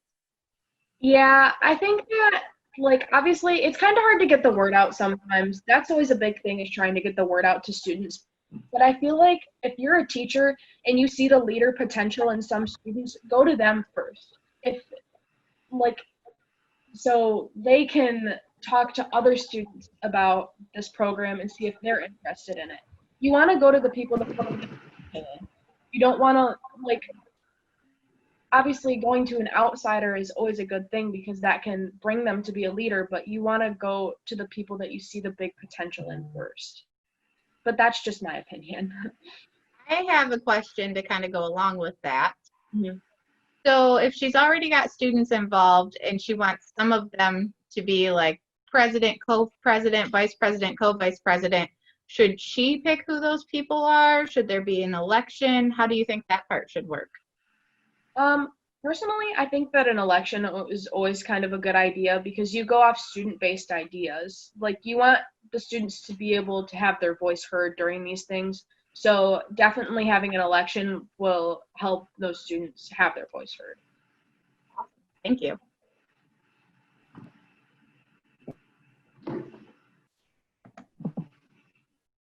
Anyone else have some advice at the middle school level, how they might be able to get more students involved in the YAC portion?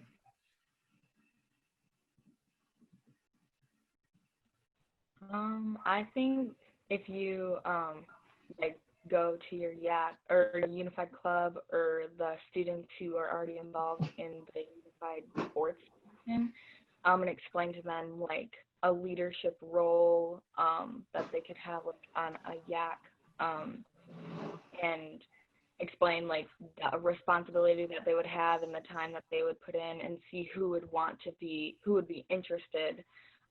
Like ask the whole club, and then if there's more than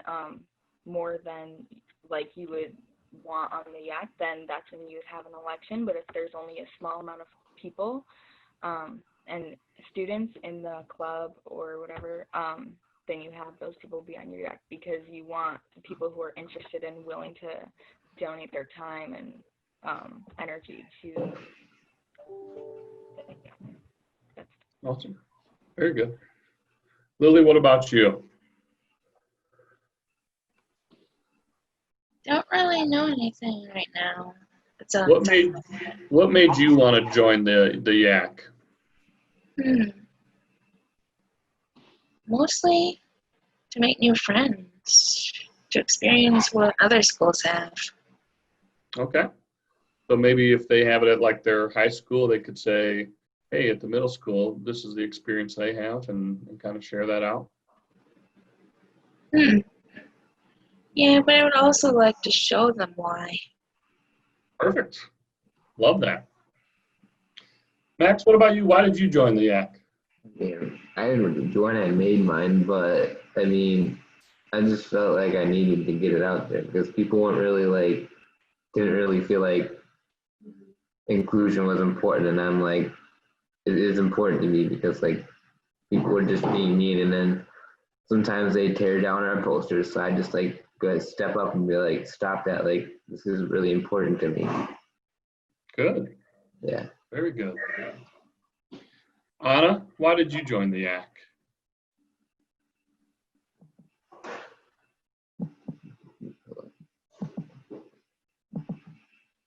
I think you're still muted. Anna, the question was, why did you join the YAC? What made it interesting to you? The way I joined YAC was actually with Mariah because she actually got me into it. So that's how I got involved with YAC. So she kind of told you about it, and then it made you interested in it? Yeah, because we started doing meetings at our school for like basketball, and then like she just asked me, and I said yes. So we've been doing this for a while. Very cool. We had another question from Mrs. Queen, who teaches at a high school, and she said, if you had the experience in middle school, do you think it would be, oh, let me back up here. did you experience Unified while you were in middle school? I know Maddie did. And if you didn't have it in middle school, do you think it's important to have it at the middle school so students can go be in Unified in the middle school and then continue it in the high school? What are your thoughts on that? That's who kind of perked up there. Did you have an opinion on that? Yes, well, I didn't really have it in my middle school because I moved middle schools when I was in 6th grade, and then like it was just really a thing because I was a boy when I was in middle school. People would make fun of me, so like I feel like it would make a difference now if I actually had it in middle school. Okay, so you kind of be able to continue into the high school and have those friends that would go with it. Yeah, great. That's what I was thinking as well. Is you like starting off in the middle school? I had the leadership that I wanted to go into high school, and like I had so many new friends. That's where I met Sam and Kendall from. They're my best friends now. Like I came into the high school ready. Like I had these leadership experiences, and then I just went for it. I think it's always good to start in the middle school. Awesome. Right. I think that having Unified in middle schools would be very helpful and super important. So like what Anna and I were doing in the elementary schools is like if you already introduce the student body that's going to be in high school that will soon be graduating into college, and outside of that, if they already know what Unified is and they're already in that inclusive mindset from a young age, it won't even be something like if like in a perfect world, it won't even be something that you need to like tell the student body about. It'll just be like another sport. It'll just be something that's a part of schools. And so if you have it in elementary school leading into middle school to high school, it'll be like just a school, a thing that you do when you go to school, which would be ideal. Like it would just be another thing that happens when you go to school. I like it. Lily, what do you think about starting Unified in middle school instead of starting in high school? Not quite sure, but if it did start in middle schools, it would start gaining confidence and leadership. Mm-hmm. Anna, do you wish that you could have started in middle school? You know, yeah, I was actually like, because I was actually hoping to start, but like I started in high school, but it was worth it. Glad you're enjoying it. Okay, now I have a question for all 5 of you. What has been your best Unified experience? Favorite event or activity? Lily's already laughing, so I feel like she has an answer. What do you got, Max? Well, mine was like actually like being at my meetings and doing stuff. Like I thought it was cool seeing all the like athletes and partners playing with each other and having fun. Love it. One of my favorites too. Lily, do you know yours already? That one's an easy one for me. All right, what is it? It's when we went to Hill Day. Great answer. I loved having fun. Me too. We're gonna have to do that again. Anna, what was your favorite Unified experience so far? I would say probably our first game in our tournament, because our first game was amazing and our tournament was just like, we had like 5 games and we're like, all of us were tired like after the first year, and I'm like Love it. Perfect. Mariah, your favorite moment? It's a super hard toss up between Camp Shriver and the like the dance that happened in Chicago.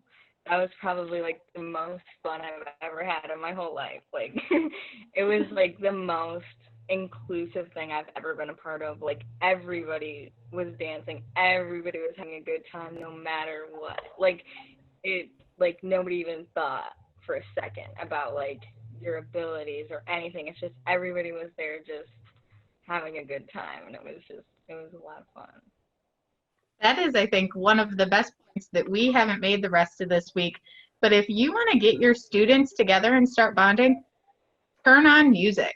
Mariah's absolutely right. We were in Chicago for like 3 days, I think, and you would have thought they all knew each other their entire lives once that DJ started playing. They were having a great time. All of us adults were fighting for space around them to take pictures because it was so amazing. So that's a great way to really build those relationships. Miss Maddie, what is your favorite unified experience? Mine is probably when I first started getting involved with the YAC. The first big thing that we all did together was summer states, and it was so much fun. We bonded so much, and that's where we all grew super close relationships with. Like, I'm friends with everybody in the YAC, and I feel like going to summer games and having that time to bond made us so much closer. Tell them about how you guys said goodbye. Oh my gosh, it was horrible. So we stood in the hallway for like an hour and a half. After we all said we were going to say goodbye, we stood in the hallway in a circle, like with our arms around each other, and we just talked. And at one point we started singing Don't Stop Believing, and it was sad, but it was awesome. I loved it.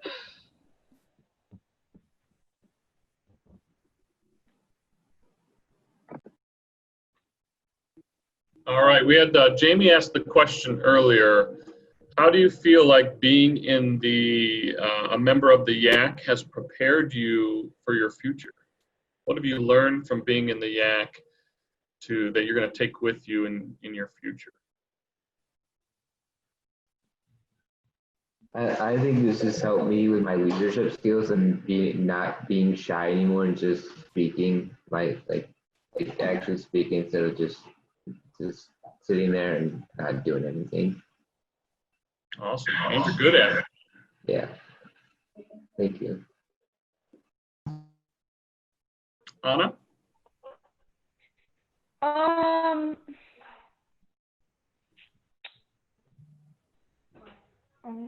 talking. Oh, sorry. I think. What was the question again?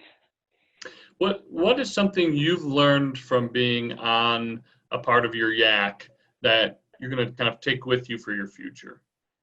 I think I've learned about inclusion because I didn't know about that all until YAC. So I think that's what I'll probably take with me. Awesome. Anyone else want to share on that? All right. I would say like activating and not conforming and standing up against like so many people, because like when you're on like the youth activation committee, you're like here to like spread a message that's different from what a lot of people think. So being confident in what you're saying and standing up for what you believe in is, I've learned more about that on YAC than probably anywhere else. Let's go. All right. Love that. A big thing for me, actually a couple big things. Communication has become a lot easier for me, like finding ways to communicate with people, communicate our problems without having an argument. And public speaking. Public speaking has become so much easier for me, and it's honestly, I love it. Like, I feel like my voice is heard, and I love public speaking now. Awesome. Lily? I would have to say public speaking. It's just mostly letting yourself be heard. Expressing what you feel. All awesome answers. That is great. Let's see. We got time for another one.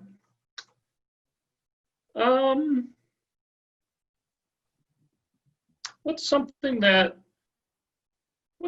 surprised you when you joined the YAC?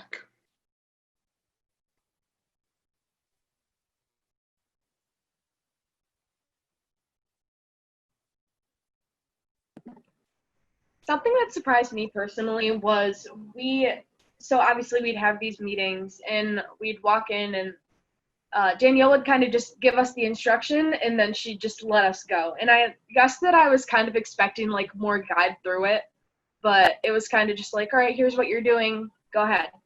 Like we got to step up and be leaders. That's what we're supposed to do. We're supposed to be leaders. So that's what we got to do is we got to step up and we got to do it ourselves without having instruction the whole time, which I loved. Awesome. Anyone else were surprised by anything, Max? I think it was like I met people that I didn't even know at first, and now they're like friends to me now. Awesome. I would say so I joined the second year, so there was already like a big, the majority of the YAC has already been on there for 2 years. So the first meeting that I went to, like I was surprised at like the relationships that everybody had. Like I thought it would be more of like just students talking with like Danielle and stuff like that. But I soon realized like very shortly after that it's just like it's pretty much just like a bunch of friends coming together and just having leadership and activation. Very cool. Lily, did anything surprise you? Nothing really. Okay. Anna, did you have any surprises that before you joined yet? I don't know if I did or not. I forget. I forgot when I joined. I think I started 9th grade when I joined YAC, I think it was. Very cool. I think I have one last question for everybody. If you were talking to a student at another school that didn't have unified champion schools, what would you tell them? Like, why would you say that they need to become a unified champion school? So if you were talking to a school or a student at a school that wasn't unified, why would you say they need to be unified? Lily? I'd have to say it brings mostly students together with disabilities and non-disabilities, having fun, being there for one another when they need it most. Awesome. Great answer. I think it helps students not like being like other like athletes and partners not picking on them anymore and kind of bringing them together and not just like making fun of people and stuff. Great. Creates friendship. Very good. Right. I would explain to a student, because if you're explaining to a school or student, that means that they probably aren't very aware of the people in their school who have intellectual disabilities, or so I would explain to them how this opportunity is for everybody and how there's so many people who don't always get the same opportunities as you do, and explain like the atmosphere that you get, the community that you get, and just like how much fun that you get out of it. And not only that, but sports and like being able to go somewhere, meeting new friends and all that stuff, and like really trying to explain that not everybody in the school is able to have the same opportunities, because I think a lot of people aren't aware of that. Perfect. Anna, how about you? What would you tell a school that's not unified yet? I would probably, like I said, probably explain and stuff to the person, like what it is. Okay. Perfect. Maddie? I think that Max and Mariah hit that one right on top of the head. I think that like explaining to them that you build these amazing friendships out of the club, and just kind of telling them what Special Olympics is about. Like Mariah said, like telling them like what you do, what the class is all about, like all the sports that you get to do, all the new opportunities that you get through this class. Awesome. Danielle, anything else? No, it's been raining on my face, so I don't think I should be talking right now. Very, very impressive. Can we give a big virtual round of applause for our student leaders that have been with us today? Incredible job. And I did want to share this. This is something that we're going to give to all of our educators. We showed them on Monday.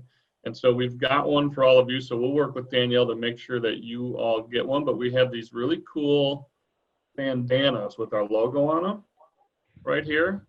This is one of our staff members' Bo. You can wear it as a mask. You can wear it as kind of like a headband, but we've got some for you as well. So as a thank you to our students for being here, we'll make sure that we get one of those out to you for taking some time out of your summer to tell us how awesome you are and all the cool things that you're doing. So thank you very much for joining us. Welcome. Danielle, anything else for the students? No, thank you so much for being here, guys. I hope you kept an eye on the chat box because you were getting lots of compliments all day. You did a great job. And hearing from you is the most important thing that can happen for all of our liaisons across the state. We as adults can say what we think this program is, but your opinion and what you do is what matters. So we appreciate you. Yes, thank you all so much. And if you want to get off now and enjoy your summer, you are welcome to log off. You've made it. Yes. Thanks, everybody. So just a couple reminders for our teachers. I'm going to hand it over to Jamie, I know, with sketches. And we're going to, in fact, I'm going to throw in the chat box a link to our evaluation for the conference. It's real brief. But we're going to email it out to all of you as well. So if you just want to give us your feedback, it's really so we can help you throughout the school year.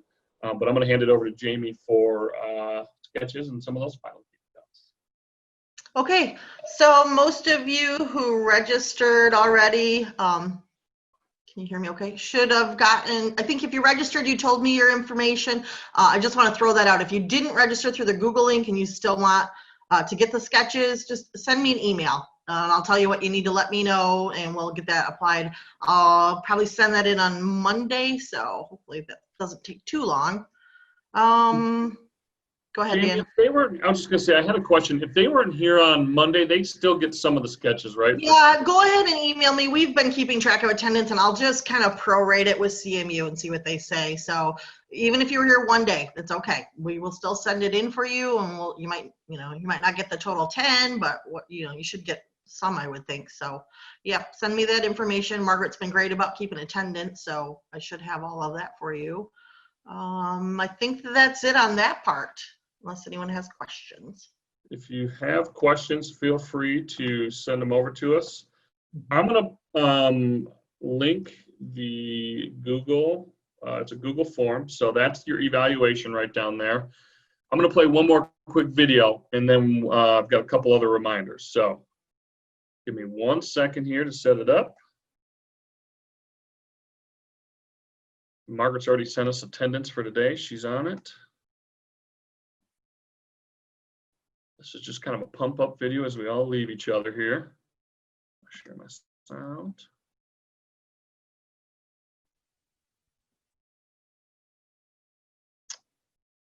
Oh, can I blow that up? I can.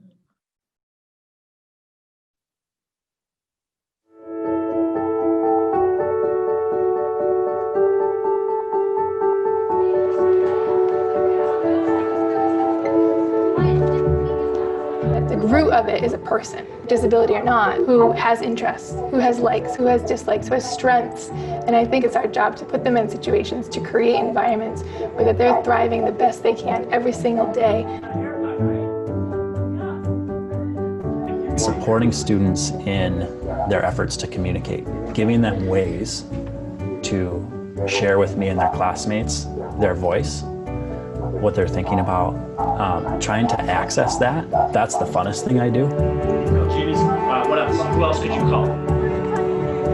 I want to make every student that comes through my room feels safe. And I want to be the one place that no matter what is wrong in their world, they feel loved, they feel happy, they feel comfortable. A student being able to touch another sometimes can save lives, which is huge. And I think they have, and I think we have.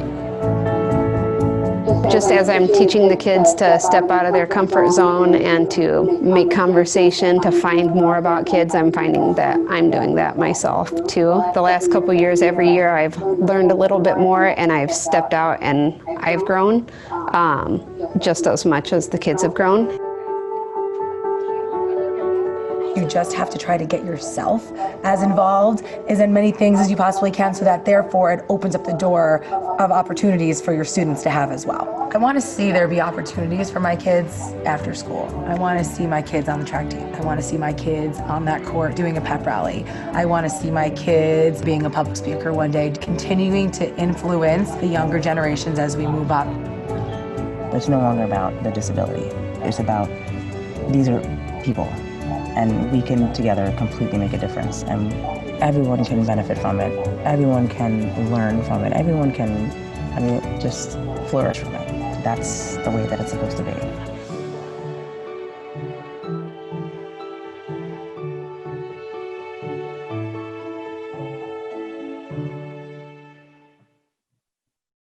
I thought that was a good video as a reminder. I know on behalf of our staff, we cannot say thank you enough to all of you.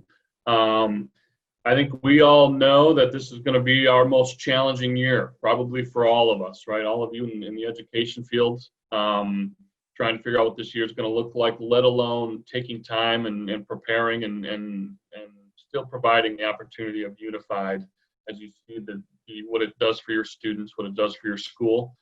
We're thrilled that you're here, and we're going to have to lean on each other a little bit this year, probably more than usual, and that's what our staff's here for. So I want to say a big thanks to Margaret and Jamie and Danielle for really all that they do for you all and for really doing the legwork and putting all of this conference on together.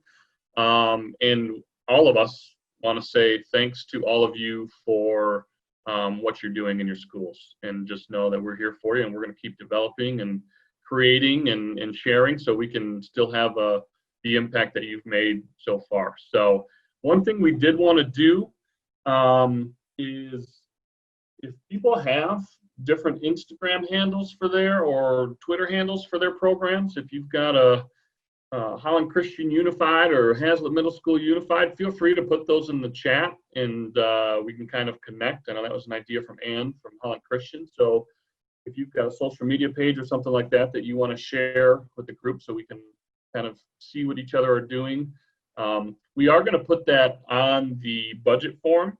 So if you have some sort of social media, we can kind of keep track, and then we'll be able to share out some of the cool stuff that you have going on. So by all means, put those in the chat. We are going to have our 3 to 4 happy hour network where we're going to get together and share and talk about the conference or the school year. So feel free to join us. Again, and I've said it each day, but it's pretty informal. Just our staff will be on there. We'd love to have you join us and network and see what's going on. So again, appreciate y'all. Anything else, staff, or anything else anyone wants to share? Thanks so much for joining. Yeah, thank you all so much for taking time out of your summer. And I know with plans, a lot of plans still unknown, we'll get through it, and we're here for you. So thank you all very much for being a part of it. Thank you.